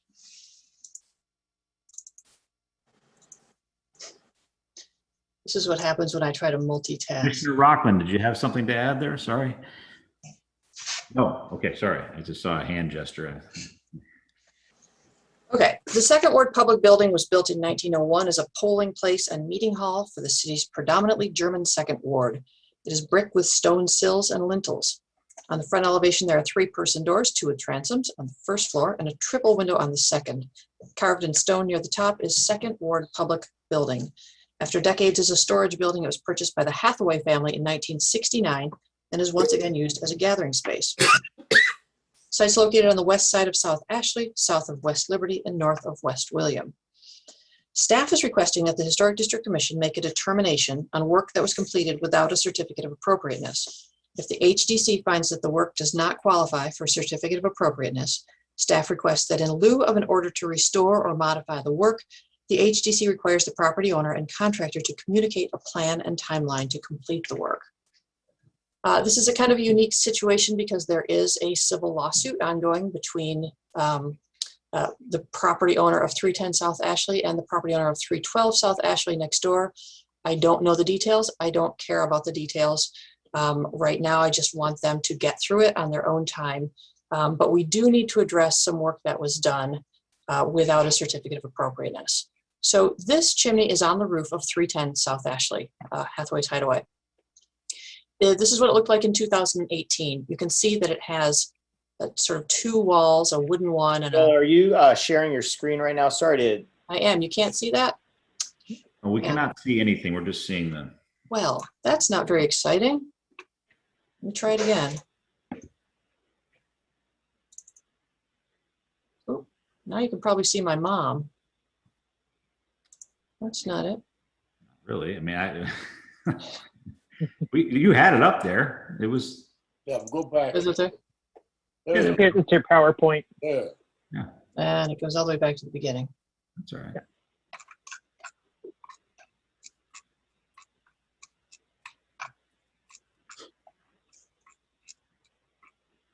I know there's a way to start from the right place, but it does this to me whenever I try to do that.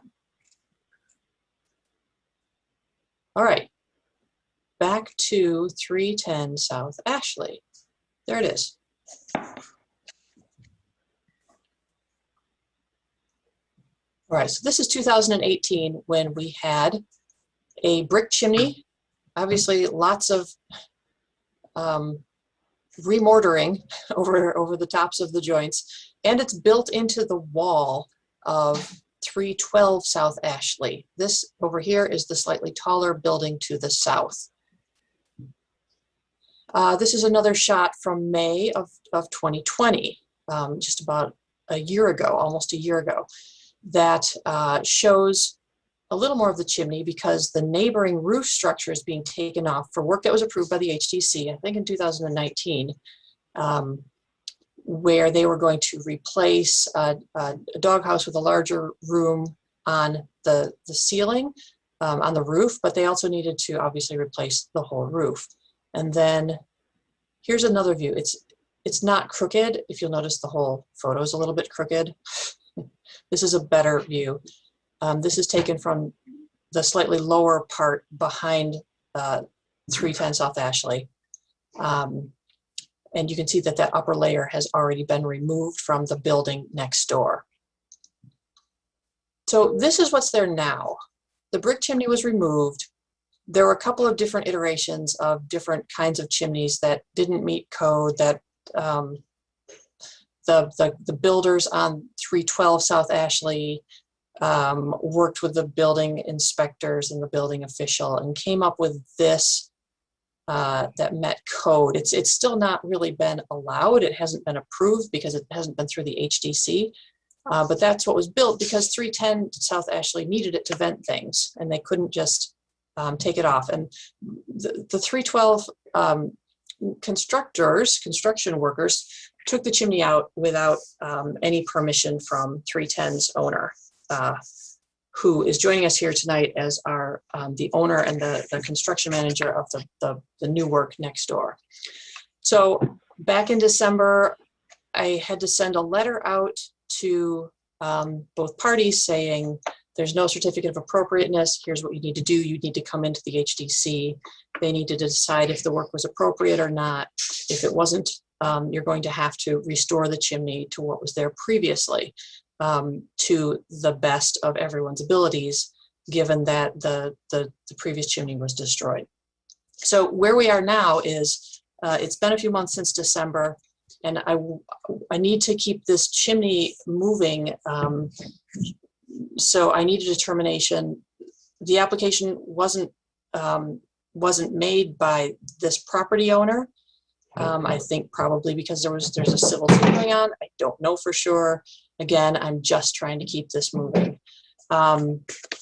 The construction manager of the project next door has told me that he will rebuild it, is willing to do that. But again, since there's been no application, I'm seeking this determination. Then they can go let their lawsuit play out, but let us know if it needs to be rebuilt, when and how that will be done. There's some stuff in here about work done without resources and a permit in the staff report. I don't think I'm going to get into that. When the review committee was there on Monday, I had them take a couple of pictures just to see whether this chimney was visible. Jeff Kahn was there in my place. I had to be out of town unexpectedly, but he walked around to see if he could see it from anywhere, and he reported back to me that he could not.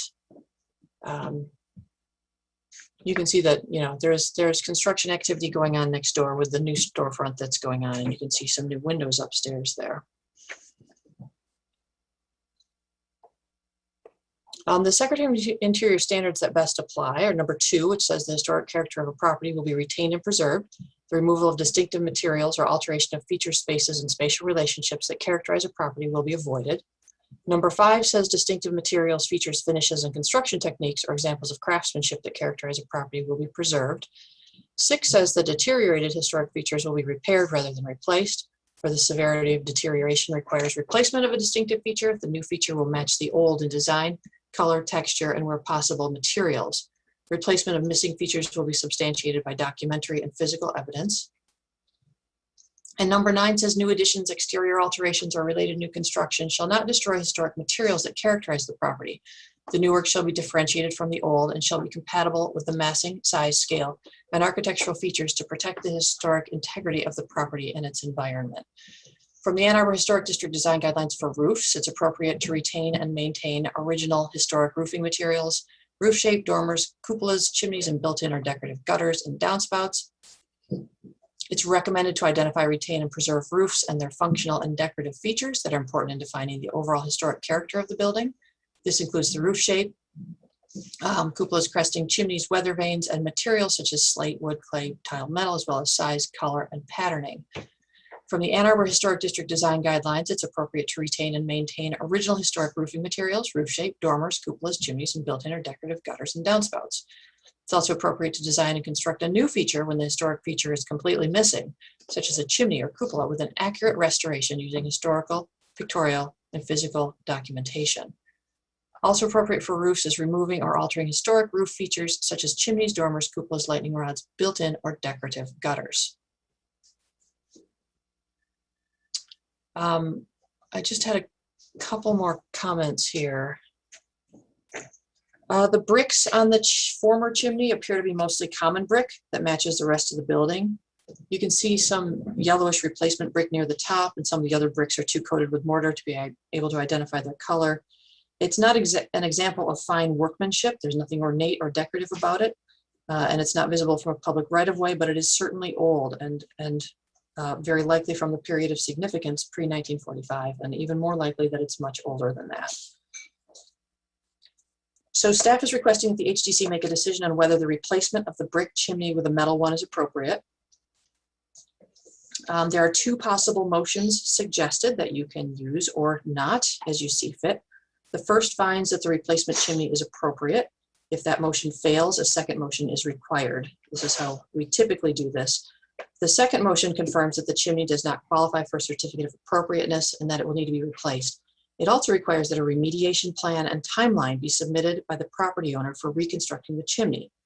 If a plan that's acceptable to staff and meets the standards and guidelines is submitted, staff will be able to sign off on a building permit for the remediation. If the remediation plan falls short or is not forthcoming in a timely manner, after the completion of the civil suit between property owners, staff will either return the matter to the HDC or initiate other enforcement activities. So there have been other issues between these property owners. I am just bringing this chimney to you today to help me determine the path that they need to go on and whether this work deserves a certificate of appropriateness or whether a remediation plan needs to be put together. Thank you. That's it from staff.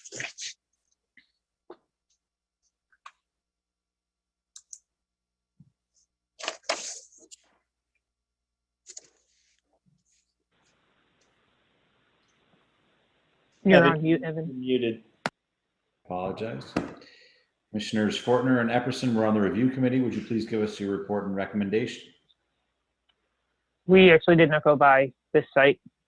It's not visible from the street.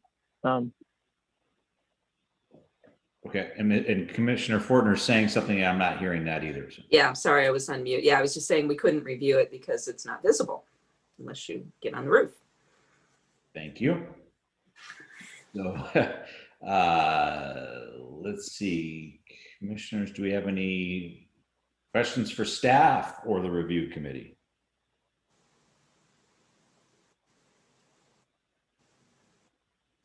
Commissioner Rockland. I mean, is the staff taking does the staff think it's a character defining feature of the building and a contributing feature? I think it's a stretch. It's definitely old. I think it's been there probably since near the beginning of this building. I'm having trouble with the idea that no one can see it, and it's not exactly wasn't exactly in pristine condition before it was taken down.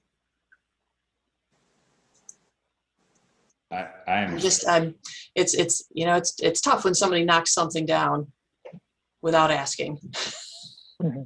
But you guys, you have to look at it on the basis of the merits of the chimney that was there as best you can. Which it had no character defining features other than the age. Is that fair to say? Well, I mean, it was complementary brick. It had other limitations when the building next door was sort of wrapped around it that was sort of compromising in a way. Yeah. So definitely a historic feature. I would not say that it was a character defining feature. Yeah, can a feature be defining if it can't be seen? Mm-hmm. For one thing, it's not functional. It wasn't functional, and it's an appearance item, and it's also wasn't functional. You guys, why don't you hold your public hearing because we've got several speakers on this one before you get into commission discussion. Oh, okay, sorry. I'd now like to open the public hearing for this item. This is an opportunity for persons to speak for up to 3 minutes about the application at 310 South Ashley. Public comment may be made by calling 877-853-5247 and entering meeting ID pound 978-6401-4515. In order to electronically raise your hand after dialing into the meeting, please press *9 on your phone. I'm checking in with Kristen now. Do we have any public comment for this item? Yeah, I'm going to allow Will Hathaway to speak. Great. Thank you. Here's Will. Want me to put on video too, or no? I think that's great if you can, and state your name and address for the record. Sure. Good evening. I'm Will Hathaway. I'm speaking on behalf of the Hathaway family, the owners of 310 South Ashley. My address is 3424 Stowe Street, Ann Arbor, 48103. I don't really see a way to turn on video, but anyway, so 312 South Ashley is the adjacent building to the south, and it sort of wraps around, actually, sort of like a upside down L, so that it's also to the west of 310 South Ashley. And 312 South Ashley began renovating their building in late 2019. They sort of gutted the inside first. The exterior demolition began in the spring of 2020. I contacted the owner to talk with him about his plans. They hadn't reached out to me, but I reached out to them. We met, and he and his contractor explained what they were going to do. It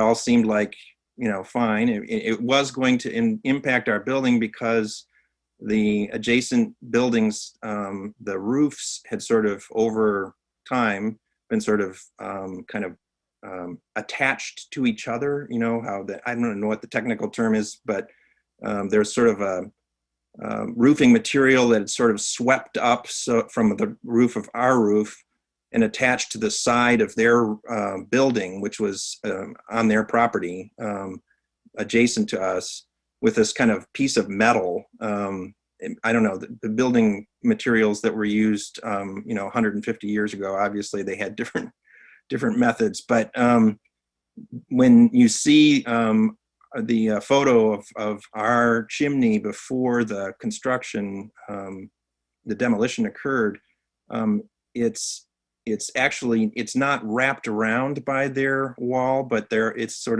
their wall is right up against our chimney, because the south side of our chimney was right on the property line and right above the south side of our brick wall. So in any case, they explained what they were going to do. They said they were going to replace the wood frame wall, which is what our chimney was sort of abutted against, with a masonry wall. And I said, well, that's great, because the wood wall looks like it's pretty, poor condition, not very good construction. And a masonry wall, that sounds like it would be, a good thing. In August 2020, I discovered that actually what they had done is the contractor at 312 South Ashley had built a new masonry wall across the property line on top of our building at 310 South Ashley. So that's, I don't know if you can show this, Jill, but that's slide number 1 that I sent to you. Shows what I saw in August so this is what I saw in August when I went up on the roof. I saw that they had completely knocked down our brick chimney and embedded the flue in this new wall that was built on top of our building. That's why the chimney was knocked down. And you can see that they were trying to, I guess, solve the problem of the flue by embedding it in this new wall that they had constructed without permission. You can see where the former sort of footprint of our chimney, this new wall sort of cuts right through and left actually this gap. So that's what was there when I saw it in August. And of course I immediately complained and said, what the heck did you do with our chimney, and why is this wall on top of our building?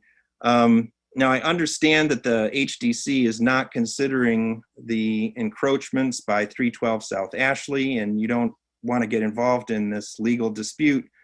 However, it's this trespassing by 312 that caused the damage to the exterior historic elements with which the HDC is concerned. And specifically, 1, the chimney at 310 South Ashley was intentionally knocked down by the contractor at 312 South Ashley. 2, This was done in order to make way for this encroaching wall built by the adjacent property, 312, on top of 310 South Ashley. 3, the replacement metal chimney was built in a different location without the permission of the owner of 310 South Ashley. They did not ask permission. They just did it. So what they did in effect is to put this metal chimney that you saw in the staff report over that portion there of the sort of footprint of the prior chimney. And then they sort of kind of routed the flue up through that. At least that's, I'm assuming, what they did. I wasn't there. They didn't ask me to be there when they did this construction. They just did it. In addition, and this isn't mentioned, but this is another exterior element, historic element that was damaged. 312 South Ashley's contractor also cut into the stone parapet of 310 South Ashley in order to construct this new wall. And if you show the second slide, you can see, oops, there. So I've tried to sort of label it so you can see, but the new wall, actually, in order to snug it up tight, they cut a notch out of the historic stone parapet on our building, and then built their wall up against the back of our stone parapet right there. And subsequently, they added a metal cap, I don't know what you call it, on top of their parapet, and extended it across over on so that it covers this notch. So if you went up there now, you would have to look very carefully to see this notch, because it's now obscured by the end of this metal cap, which is also encroaching over the property line onto our building. So I think you understand why there's a lawsuit.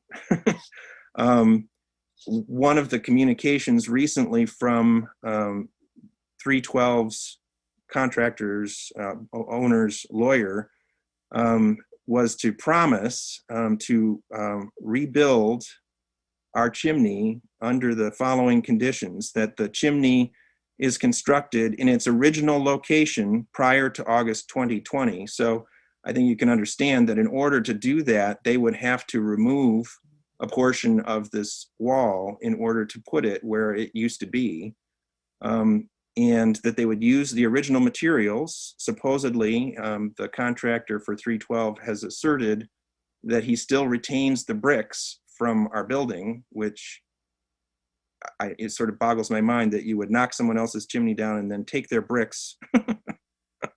And then before any work is completed, this is the third element of this agreement, that there'll be an on-site meeting to make sure that everyone is on the same page and in agreement about what's to occur, so that they won't just go ahead and do work on our building again without our permission. And I have hesitated to sign the form that would authorize this work to go forward until I could have a chance to talk with the Historic District Commission and make sure that everyone understood that when we're talking about the original location of our chimney and rebuilding it, it's not where that metal replacement chimney is located. It's actually 8 inches further to the south is where you would need at least 8 inches further to the south in order to rebuild our chimney as it was. And I don't even know if you guys want to deal with the stone parapet, what to do about that, but that is additional damage that was caused to a historic feature of our building.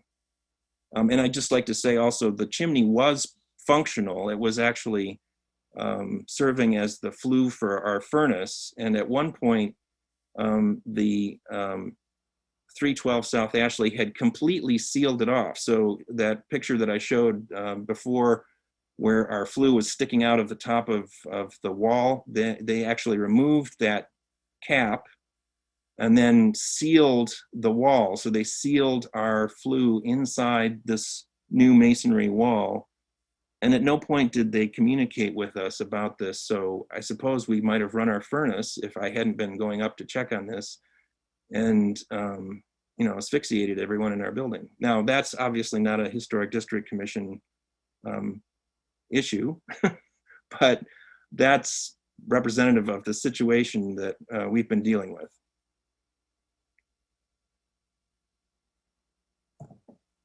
Thank you, Will, for that description and information. Do we have, I guess we should check in with Kristen. Do we have other callers from the public that would like to speak on this item? Yes.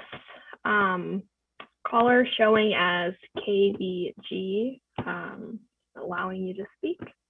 Okay. KBG, could you identify yourself, your name and address for the record? Sure. Sam Kafai, KBG Construction in Ann Arbor, Michigan. Our legal representative is trying to get on a call, Mr. Sasek, and I would like him to speak on behalf of this issue. And he's unable to dial in for some reason. Let's see, 877-853-5247 and entering meeting ID pound 978-6401-4515. There is one other caller with a phone number ending in 969. Sam, why don't we let that caller in and see if that's... Absolutely. Thank you.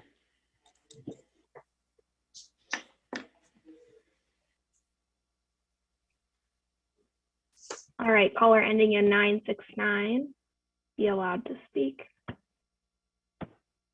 969, do you mind identifying your name and address for the record?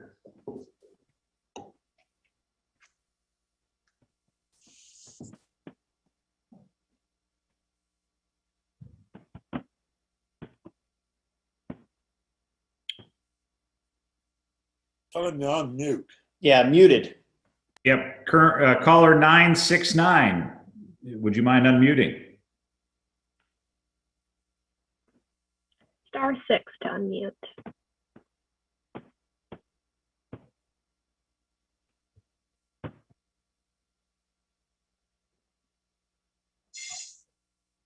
Do we need to check back with Sam on this? Or I'm not quite sure what the next step would be here if this caller doesn't want to identify themselves.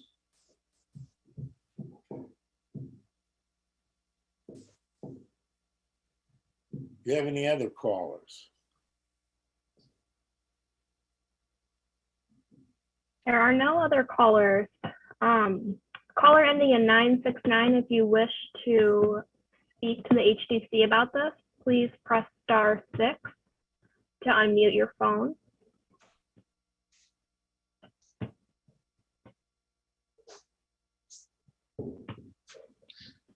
Caller ending in 969, if you're unable to unmute by pressing *6, why don't you hang up and dial back into the meeting, and then we'll try it again and see if it works the second time. Okay. Why don't you go ahead and demote Kristen? You want to put, okay, he's trying that, all right. Perfect.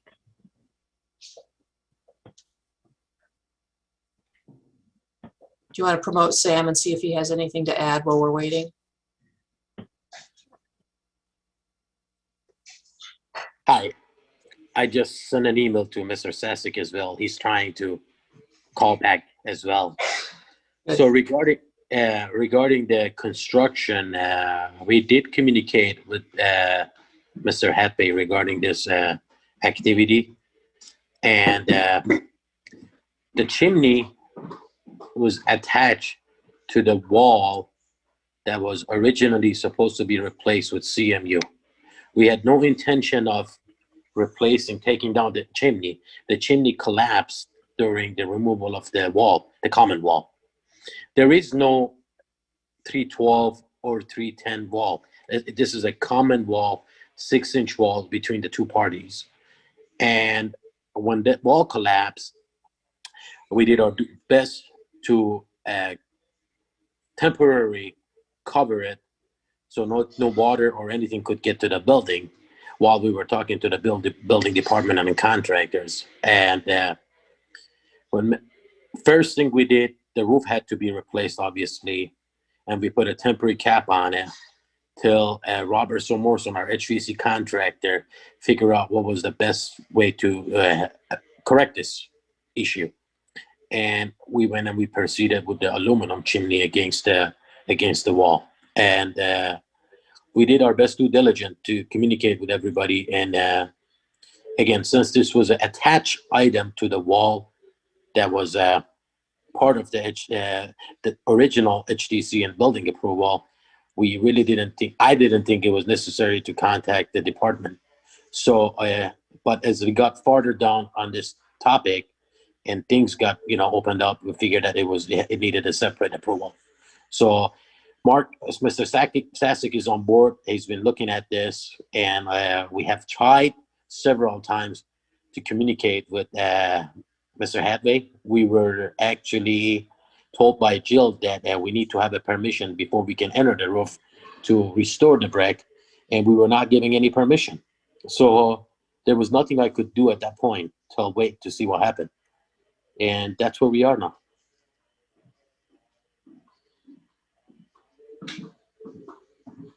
Thanks for all that information, Sam. Thank you.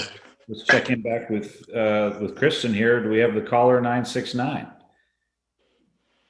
We do. Caller 969 hasn't raised their hand. There also is an attendee, Mark Stasek, who I believe we were waiting for, but they also haven't raised their hand. Jill? Bill, you're on mute there. Can you try to promote 969 again? They've raised their hand. Oh, I see it now. Sure. All right, let's check in with caller 969. Do you mind identifying yourself with your name and address for the record? Yes, my name is Mark Sasek. I'm an attorney for KBG, and I'm in West Bloomfield, Michigan. Thank you. Do you have anything to add to this topic? And just a little bit. First, I apologize for the difficulty connecting with you. I don't know what that was all about. I was trying. I think what's important here is that the HDC's position in this is limited to dealing with the issue of whether or not the replacement chimney should be given approval, or whether or not the chimney should be restored.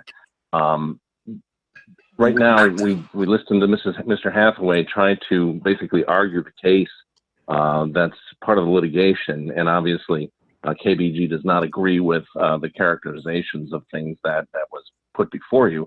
But really, all of that is irrelevant or immaterial to what you're doing. This is a chimney that was inadvertently knocked down. It wasn't an act of willfulness. It was dilapidated. You can see from the condition of it. It's of little to no historical significance other than its age, and we respect that. But it's not visible from the ground. It's not visible from any public right of way, and it really doesn't enhance any of the elements that make the Second Ward Public Hall a historic building. Yes, it's made out of brick that appears to be similar, and it may be older than 1945, although even that we don't know. But I think what's important is that the chimney that's replaced as the metal chimney is not doing anything to the detriment of the historical appearance of the Second Ward Public Hall. If it were to be restored in its original masonry form, that would do nothing to enhance the historic significance of the building. And so obviously we'll respect whichever way the HDC decides to go with this. But it should be noted that KBG tried to rebuild the chimney, and the owner of the Second Ward, for whatever reason, decided to withhold their permission on the application. And KBG is not about to trespass and start, rebuilding something. They would necessarily have to stand on the roof of the neighboring property and they're not going to do that. And KBG shouldn't be penalized for the other property owner's decision to withhold their permission.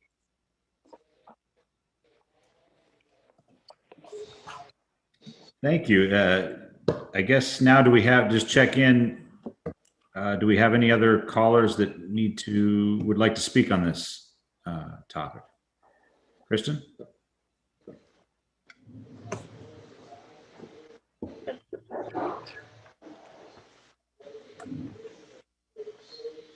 Jill, if folks have already commented on this item, are we gonna have them comment again, or it's one comment?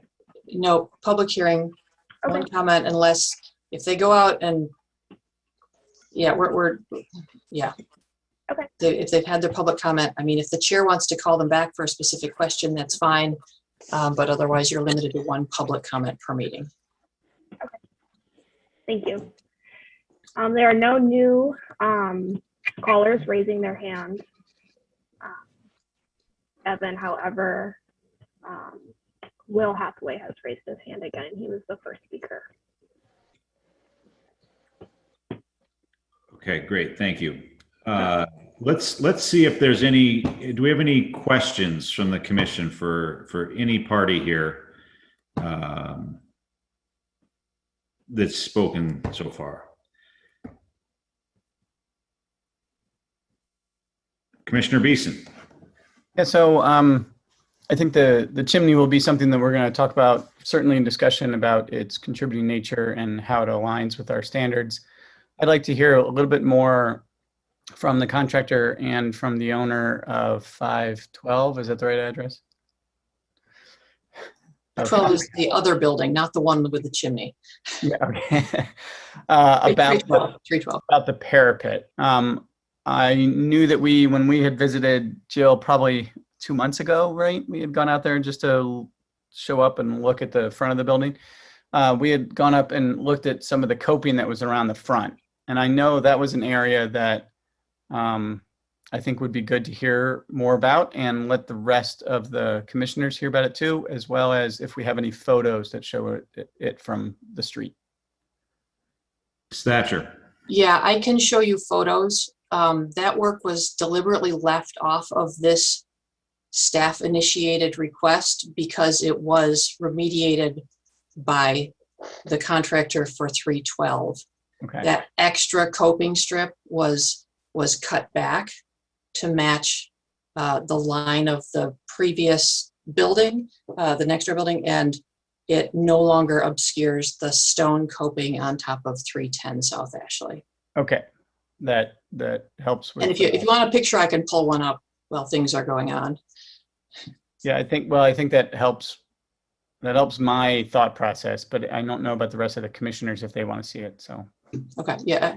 Well, carry on, and I'll pull it up and show it to you in a minute. Okay. Great. Any other commissioners with questions for any of the individuals that have joined us this evening? I have a question. Go ahead, Commissioner White. Did your construction, did it mess up the ventilation of the neighbor when you tore it down? It's not a shared ventilation system.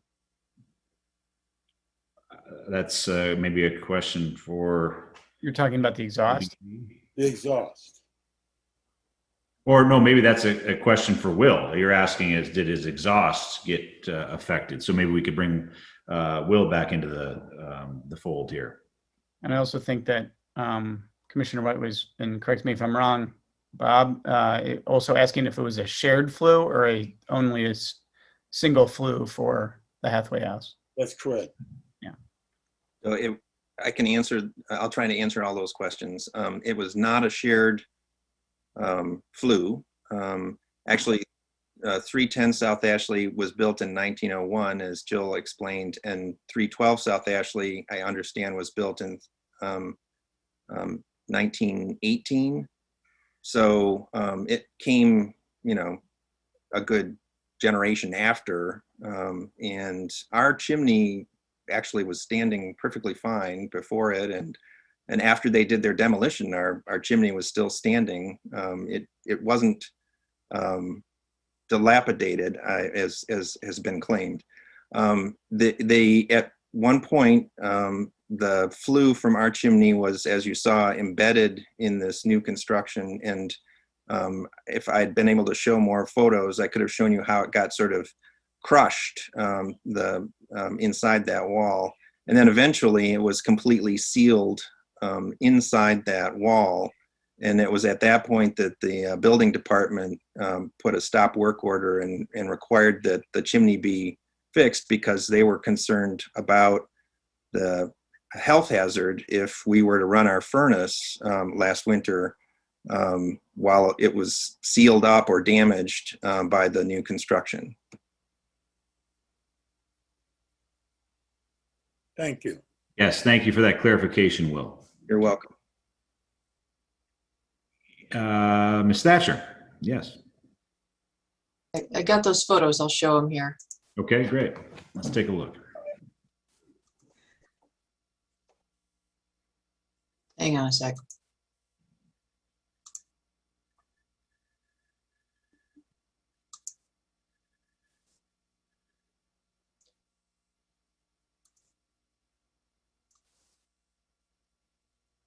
Are you seeing the stone parapet picture or a photo of the front elevation? Photo of the front elevation. Okay. Okay, good, because that's not what I'm seeing, but that's okay as long as you can see it. All right, so this area here, are you seeing where I'm circling? Yep.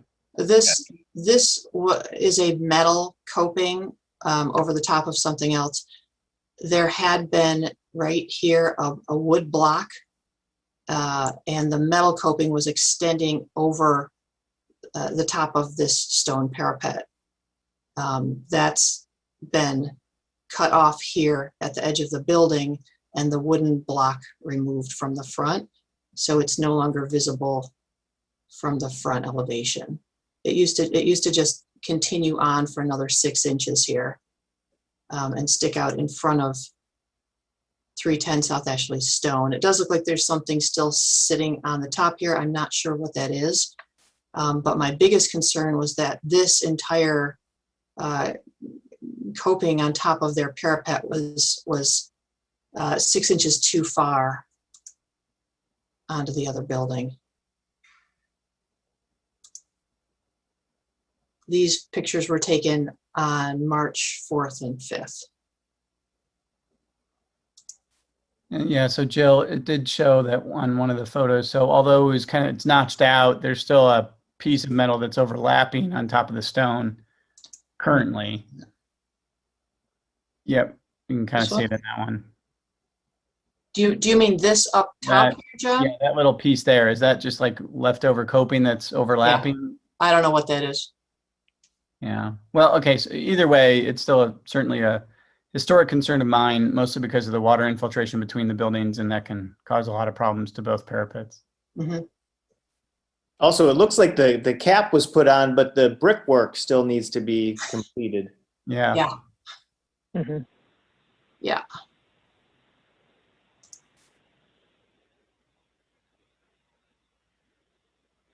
All right. Does this relate to the chimney? I'm just trying to parse the issues out here. It doesn't. It's worth clarifying because when I wrote the letter, I addressed the coping and the chimney, Okay. and now only the chimney has made it to you, and this is why, because the coping has been cut back to the extent of its own building. Understood. Thank you for that clarification. And so I'll ask for additional clarification then. So there has been damage to the historic coping with the notch, but that is not part of what we're looking at today? Correct. Okay. All right. Do any other commissioners have questions for the attendees here from the different parties?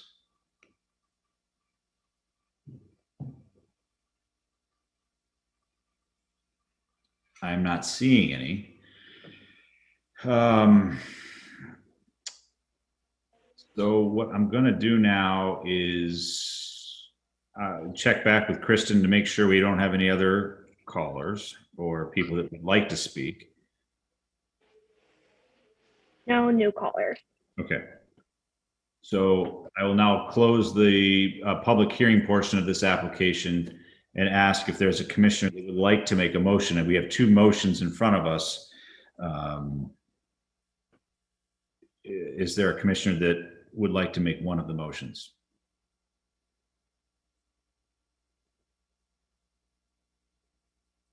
Commissioner Rockland, thank you so much. Give me a second to. Yep. locate it here. Here we go. All right, so I'll read the first motion here that staff has provided. Great. I move that the commission issue a certificate of appropriateness for the application at 310 South Ashley Street, a contributing property in the Main Street Historic District, to replace a brick chimney with a metal chimney as built. The work is compatible in exterior design arrangement, texture, material, and relationship to the surrounding resources and meets the Ann Arbor Historic District guidelines for roofs and the Secretary of the Interior standards for rehabilitation, in particular standards 2, 5, 6, and 9, and the guidelines for roofs. Support.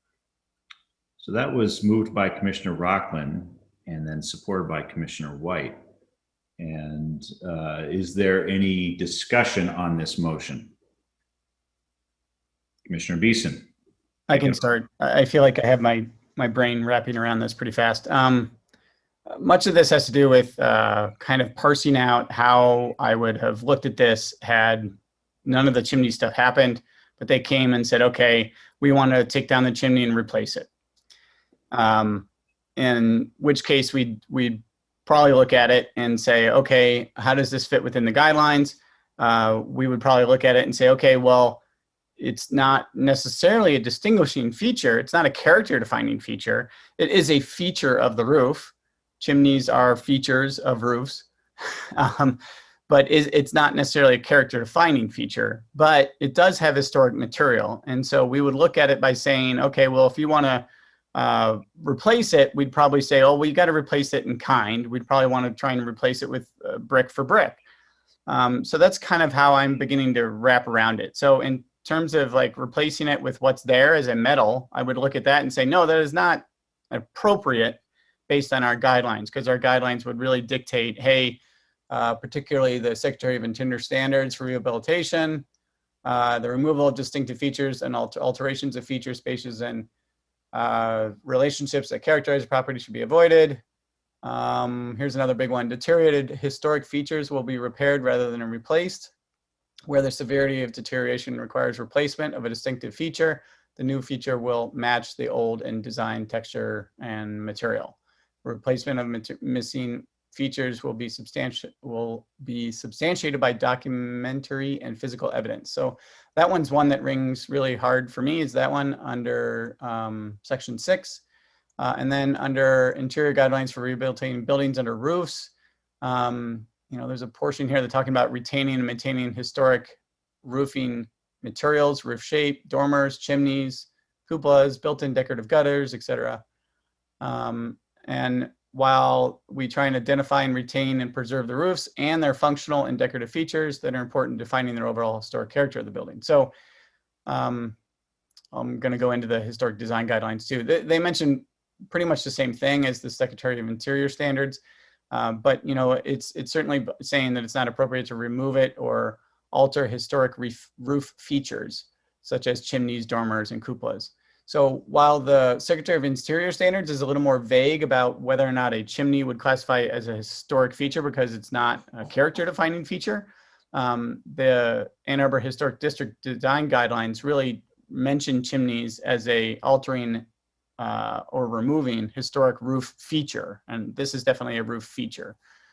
So in my mind, I do not see this as a certificate of appropriateness. I don't think it is appropriate to replace it with what's there now. Thank you for those comments, Commissioner Beeson. They were very helpful. Commissioner Rockland.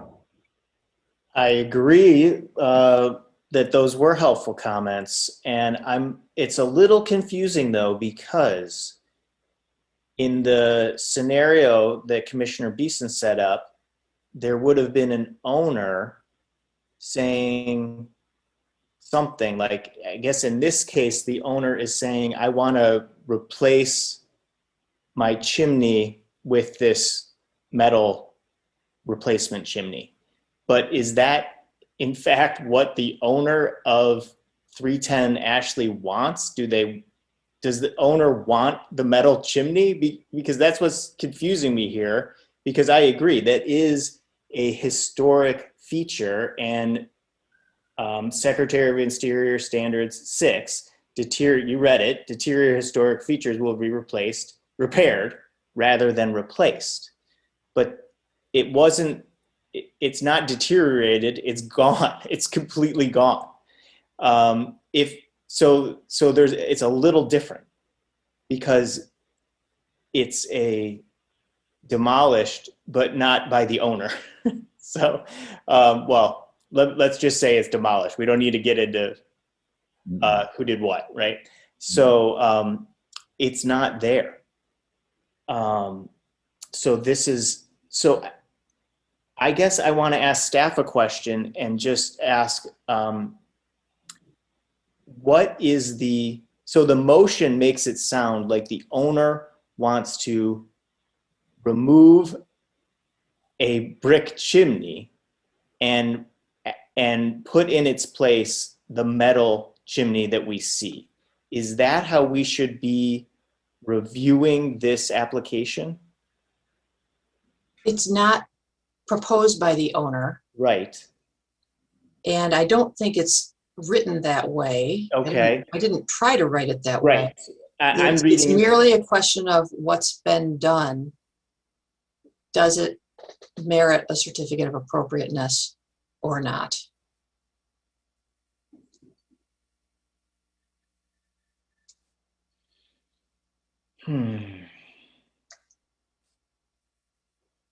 Well, so should we be considering the brick chimney at all then, or are we just talking about building a metal chimney? I mean, why does the brick chimney even come into it? I guess I'm confused. Yeah. So I believe the brick chimney was a historic feature of the building. Yeah. That has been removed. Yes. Okay. And it's been replaced with something modern. Yes. That's why we need a determination on whether the new work is appropriate or not. You know, this is it's got a twist, but it's an age-old story that you guys have had to deal with on and off about work that's done without a certificate of appropriateness. The circumstances are unfortunate, but we've still got this metal chimney, and I need to know whether or not it's appropriate for that to stay there, or whether the brick chimney needs to go, to go back. Usually the owner is proposing that's what it's confusing, is like, does the owner want a brick chimney or does the owner want a metal chimney? Well, the question is really, is it appropriate to have a brick chimney or is it appropriate to have a metal chimney? Not whether anyone wants that or doesn't want it. Yes. It's a strange thing, but you've really got to remove that piece from it because the work is done. Commissioner Fortner, you want to chime in here. So if the chimney had deteriorated and fallen apart of its own accord and was gone, washed away in a storm. The owner would have fixed it. The owner would have fixed it. And the owner had come and said, I got to replace this chimney. You can't see it. The original is gone. It can't be seen. Can I put in a metal chimney? But that's different. What happened is he went up there on the roof. His chimney was gone. It wasn't his choice. Right. Well, like a storm. Well, it's gone, but it's gone. It's not like a storm, because there's a difference. That's how should I say? that's a natural disaster. Yeah, but I'm not talking about the legality of it. No, I'm just saying Just that. in terms of, he's got to have some kind of chimney, and the original is gone. In the situation where you can't see it, would a metal chimney be appropriate? I'll put it this way. Let's say it was a natural disaster, and I have a brick house. And I want replacement of a brick. I don't want a replacement of aluminum siding. I mean, it's the owner's choice. And what happened to him is a situation where he went up there and he says, my chimney's gone, my furnace doesn't function. And the guy says, you gotta live with it. And I'm saying, no, he doesn't. I think it's his choice. If he wants to have a metal, let's say a different chimney, he can come back and ask for one. But I'm willing to have this fail and let him make his choice. And he can choose, have the person who tore down the chimney put up a chimney of his choice. But Bob, what about this number 6 that we read, where it says historic features will be repaired rather than replaced, and where the deterioration requires replacement of the feature, it needs to match the old one in design, color, texture, and where possible, materials. Well, that's good. And here's the thing. He destroyed it, and it wasn't his choice. The owner didn't destroy it. If the owner came to us, he would have said, would have done exactly what you mentioned. We want you to replace it or restore it or do whatever you want to do. His neighbor knocked it down. The neighbor says, this is what you're going to have. If he wants, put it this way, it would be his choice. He could come back to us and ask for the metal thing, but let the owner come back. Because right now I'm for this to fail, to say no, because it's not appropriate.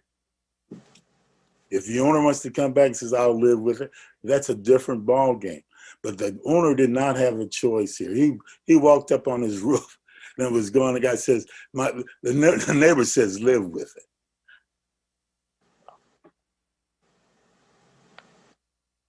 it. Just keep in mind that the question I'm asking is whether or not the metal chimney is appropriate here. Because that's what's there today. If it's not appropriate, it's pretty clear that putting back the brick chimney would be appropriate, but it won't be the historic chimney because the bricks are gone, and it sounds like it's moved a couple feet. But we were told that the bricks still existed, that they saved them. Oh, I'm sorry, I missed that. I believe Sam, Okay, the contractor, mentioned, or I might be getting the names wrong now, but okay, someone mentioned that the brick, oh no, Will mentioned that, sorry, the owner. okay. And we don't have a request from the owner, right? You don't. Okay. No, the owner did not submit an application. I think though, for And this, we need to, Sorry, Anna, just let me finish that thought. The owner did not submit an application, and the contractor could not get the owner's signature, so they could not submit an application either, which is one of the reasons that I'm bringing this here today. I think for this particular application, we're looking at a certificate of appropriateness, or not. Yes, the certificate of appropriateness. You're absolutely right. For work that has already been done without HDC approval. I think the way that John framed this originally, Commissioner Beeson, is that we really need to look at our guidelines that we have in front of us for Secretary of Interior standards for rehabilitation that we've read off, and for roofs. I think a lot of the main points were already highlighted. I don't know that we need to go back through them again. I think, if you look at what's recommended for roofs, under Secretary of Interior Standards and Ann Arbor, that it does kind of classify chimneys as historic features of roofs. I think, again, that deteriorated historic feature will be repaired rather than replaced. This was not a deteriorated feature, period. So I think that it's one of those things that I'm trying to kind of, I guess, I'm tripping up here and explaining that, because that brings up I guess the question to me that this chimney shouldn't have been touched in the first place. It wasn't deteriorated. We can't go into what ifs about, okay, what if a storm came along, or what if the owner wanted this or not. All we have is that this work was done without a request for the HTC to replace it. So the work was completed. We need to review it based on that material alone and our guidelines. And I think to go further into, I guess, number 9, new additions, exterior alterations related new construction shall not destroy historic materials that characterize the property. But the last portion, massing, size, scale, and architectural features to protect the historic integrity of the property and its environment, I think is also critical. Is the work that was done, is there going to be any issue that would further or deteriorate the historic integrity of the property? Was it, is the metal chimney sufficient is the work that was done with the metal chimney sufficient for the roof? It looks a little like there's some suspect, I guess, installation that I would start to come back and have a hesitancy with. So I think that we could add that one to the mix in support of that. For the most part, the work is not meeting Ann Arbor Historic District guidelines or Secretary of Interior Standards guidelines.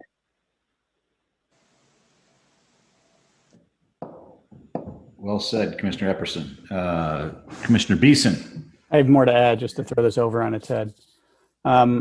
Mostly, as I highlighted with this kind of scenario that I started with, the Secretary of Interior Standards treat this very distinctly by really referencing things that are character defining versus historic chimneys, right? And so it differentiates that terminology. It says character defining versus historic feature. And I definitely see this chimney as a historic feature, not character defining, but a historic feature. And so when I look at the Secretary of Interior Standards, I can look at 2, 5, 6, and 9 and say, okay, well, this chimney is not distinctive enough. It's not a character defining. It's not different. It's not, it doesn't have that distinctive feature where the new feature will match in the old design, color, texture, and possible materials. So I'm looking more at the next one that talks about roofs, and it says identifying, retaining, and preserving roofs and their functional and decorative features that are important in defining the overall historic character of the building. To me, this chimney is not important in defining the overall historic character of the building. Then we go down to the Historic District Design Guidelines. So far, Secretary of Interior Standards, I look at this and I go, okay, the chimney is not character defining. It could be replaced with whatever. But then I look down at the next part from the Ann Arbor Historic District Design Guidelines, and it says appropriate, retaining, and maintaining retaining and maintaining original historic roofing materials, roof shape, dormers, cupolas, chimneys, and built-in decorative gutters and downspouts. Designing and constructing a new feature when the historic feature is completely missing, such as a chimney with an accurate restoration using historical, pictorial, or physical documentation. And that something like this should not be removed. So when looking at it with just the Ann Arbor Historic District Design Guidelines, I see this as a historic roofing chimney that should not be removed and should stay in its original feature. So those are the areas that I'm being torn with. So I see this as not character defining feature, like Commissioner Fortman was really pushing. But then it's like, well, it's still an historic feature. And is it enough of a historic feature that it should be replaced back as the feature? And that's where I'm still honing in on that Ann Arbor Historic District Design Guidelines parts on roofs. So I'd like to hear more people focusing on that part, because unless you disagree with my premonition, my notion at the beginning, which is that under the Secretary of Interior standards, this is in my mind not a character defining feature. But go ahead, Commissioner Rockland. That's fine. Well, I guess first of all, if you look at the Secretary of Interior Standards number 6, it doesn't say deteriorated character defining features will be repaired. It just says deteriorated historic features. In 1, it says the historic character of a property will be retained and preserved. So yeah, but read the second sentence of number 6. okay, so where the severity of deterioration requires replacement of a distinctive feature. Is that what you're saying, distinctive? Yeah. Well, I guess so there's that. Okay, interesting. I still think the first sentence can be read on its own, right? You don't, okay, so to me, the first sentence of 6 can be read on its own to say that this is not appropriate. I'm also just thinking of another scenario that kind of takes it off the roof here. And if we can't see this chimney, okay, so we also can't see the rear of many houses that are presented. And just like think of a historic house rear facade, it's historic cedar siding. Someone wants to take down the cedar siding, or the cedar siding falls down, and they put up corrugated metal on the back. So okay, that wasn't a character defining feature. That was historic material though, and it's not appropriate to replace historic material with anything except for matching in light, texture, and kind of all that whole list. So how is this different than that scenario? And to me, if you want to remove the chimney completely, well, it's not a character defining feature, and I think you can remove it because it's not character defining. But if you want to keep the function there and you want a chimney there, and it was built of historic materials, then how can we say that you can remove those historic materials and build with different materials? Much like if someone wanted to build an addition in the back of their house, they could build a sheet metal addition. Yeah, that's a good example. It's a good example, David. Okay. That's a good example, especially in the back of the house scenario with the siding. And we'd never be able to, sure, yeah, go put metal siding in. We'd never be okay with that. Yeah.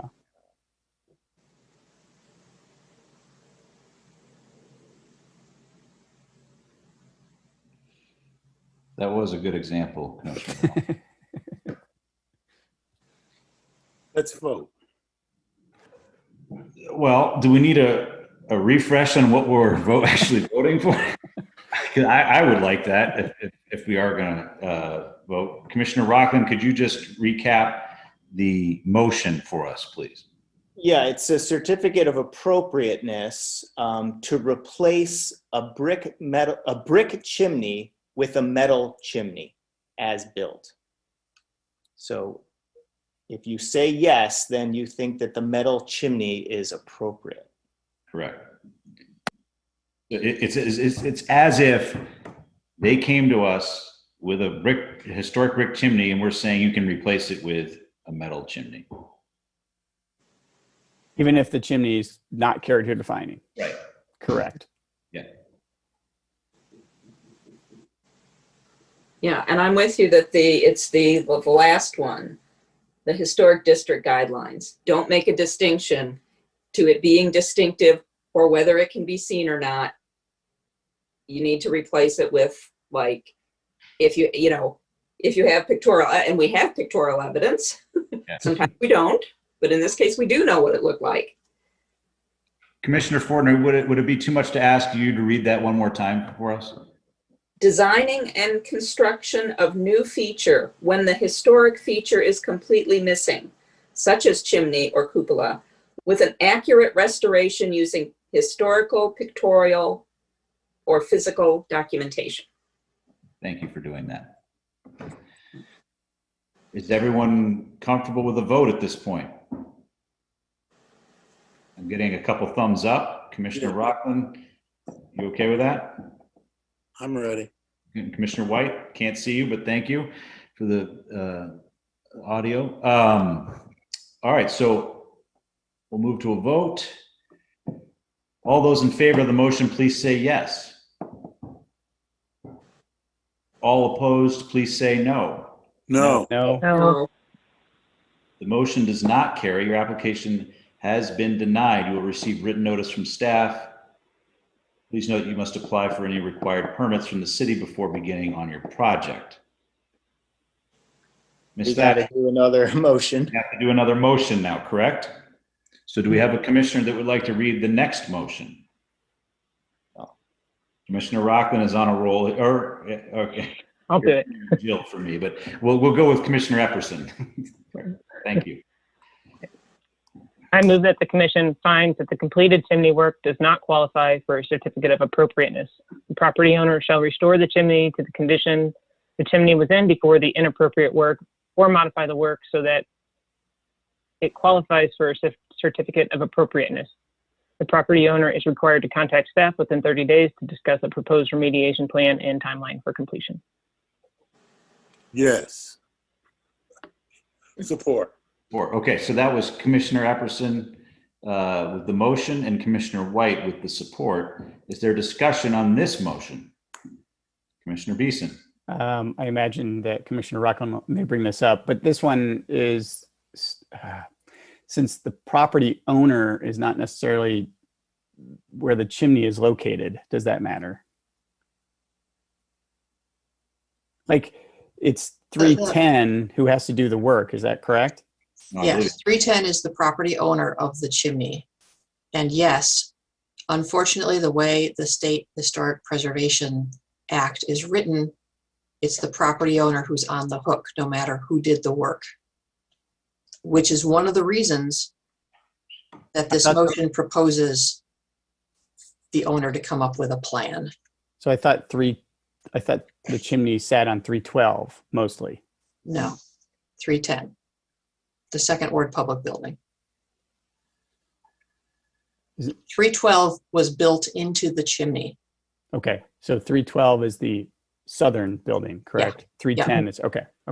Yeah.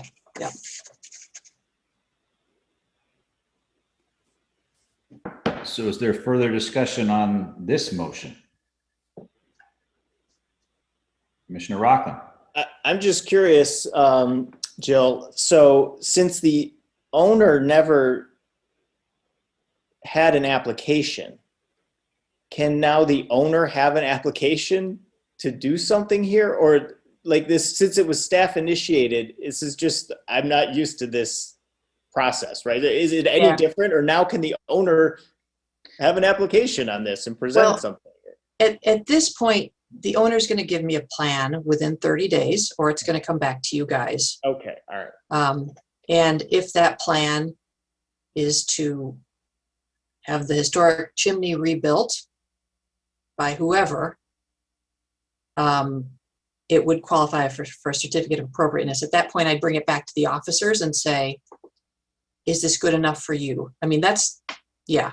And if not, we'd figure out what they would have to need to do, and whether it would need to come back to the commission. I'm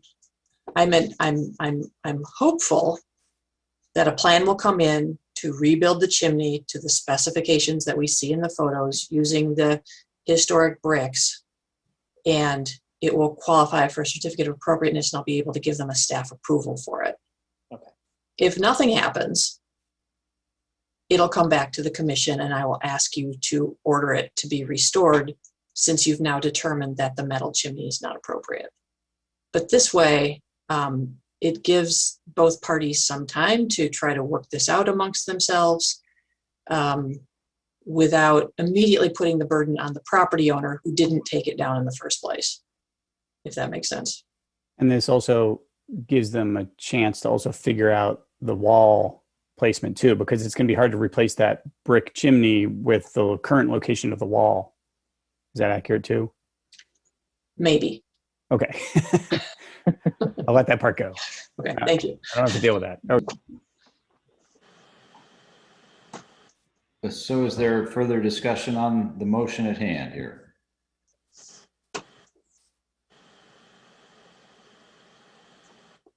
I'm not seeing any.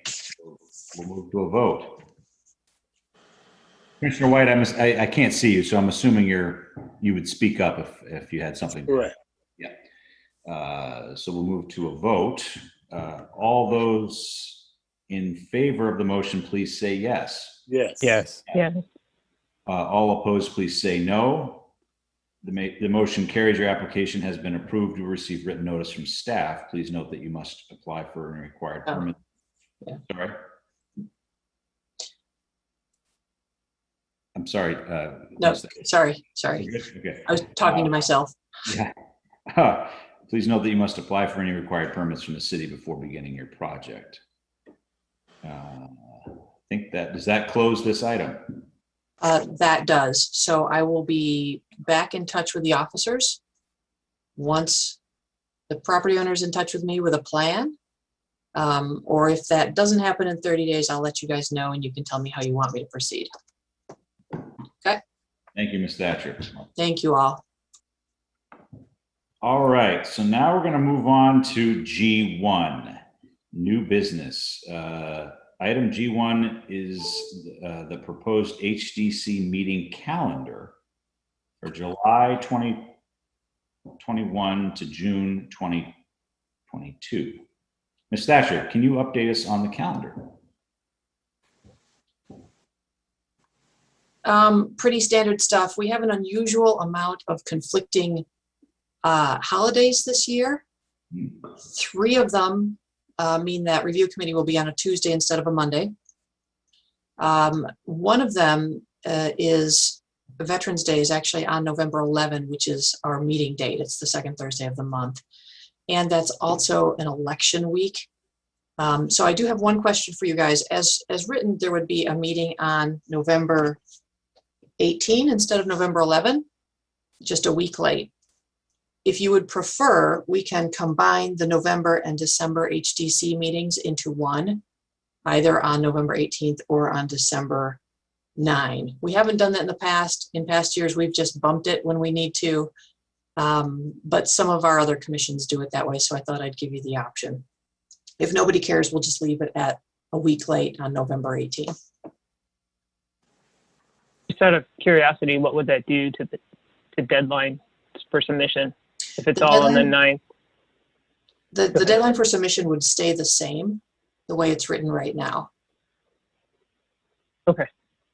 So November would still be November 15th and December would be December 6th. That's the wrong one. November 19th. October 22nd and November 19th would be the deadline. That's correct. So no change to those, just. Yeah. So there wouldn't be time to turn around a well, no, there still would be.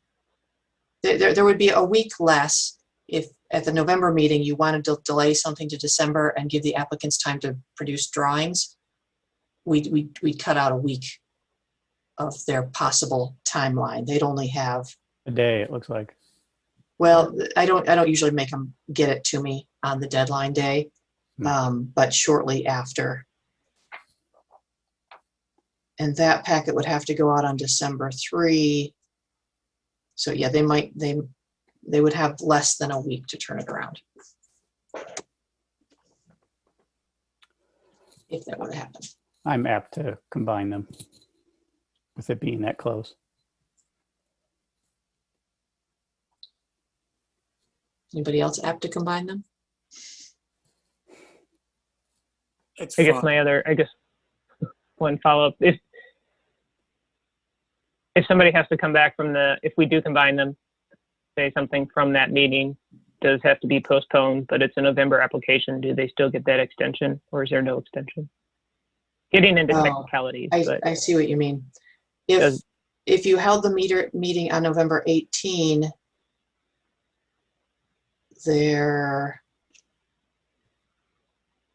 you would have to act at that meeting. You couldn't postpone anything and be within the 60 days. Because you'd have to go all the way to January.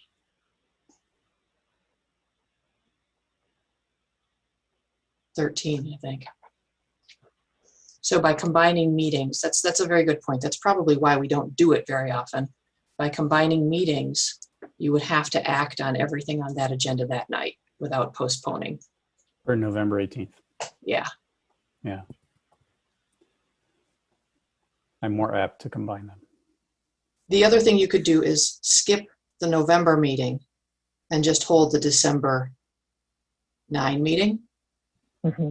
And that way you wouldn't run into the 60-day problem because there just wouldn't be, there'd be the normal November deadline for the December meeting. Yeah. I'm more apt for that. I guess. Mhm. To That's not what I hold the meant by- November meeting. Yeah. That would be my combined is basically 18th would go away. Yeah. Anybody else have an opinion? I'd vote for that. No November meeting and combine it with December. Okay. A Thanksgiving break. Yeah, they do get pretty jammed together there. Mm-hmm. Yeah. Yeah, because the All week right. they turn it around would be the week of Thanksgiving. Okay. Yeah. Then if someone would make a motion to approve this calendar with the November 18th meeting removed, that would be great. Then Mia can go ahead and publish it amended. Commissioner Beaton. I move to approve the July 2021 to June 2022 meeting schedule with the November 18th meeting omitted from the schedule. Support. That was moved by Commissioner Beeson and supported by Commissioner White. So I believe that takes care of the. We have to vote on it or no? To vote. Sorry. Without objection. Without objection, do we have any objection? Seeing none, without objection, the calendar for the 22 calendar year is approved. Thank you. Okay. Minutes, item H.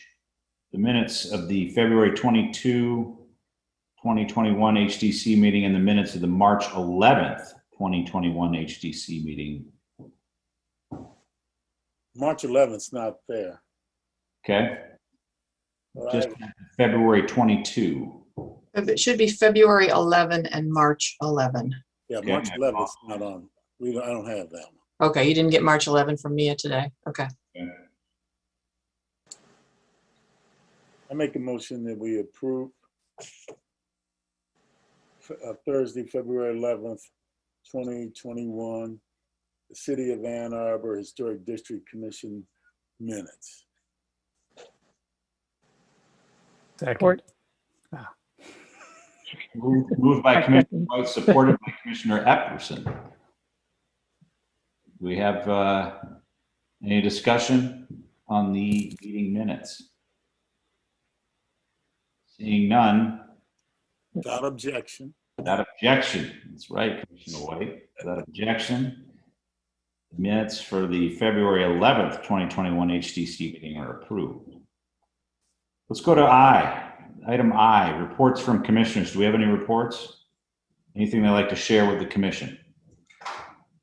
Any of the commissioners here? Not seeing any. We'll move on to J1, assignments. Review committee will be held on Monday, May 10th, 2021 at 5 p.m.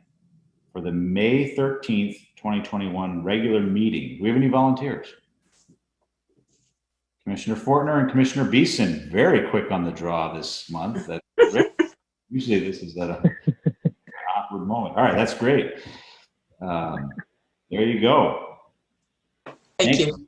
To Commissioner Fortner and Beeson. Let's go to reports from staff. That's K1.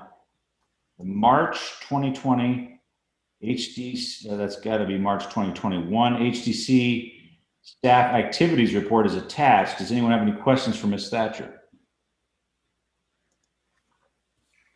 Let's take a look. A lot of meters. A lot of meters. Misstatcher, we're going to see a lot of meters continuing on here, or did we just hit a check on this? I'm told there are about 35 waiting for me, Okay. applications. So there may be a few more. Just a Actually, couple. 45, 2 batches. Okay. Mia is working on those as we speak. I'll be reviewing them shortly. Great. Go Mia. Any other questions for Ms. Thatcher this evening?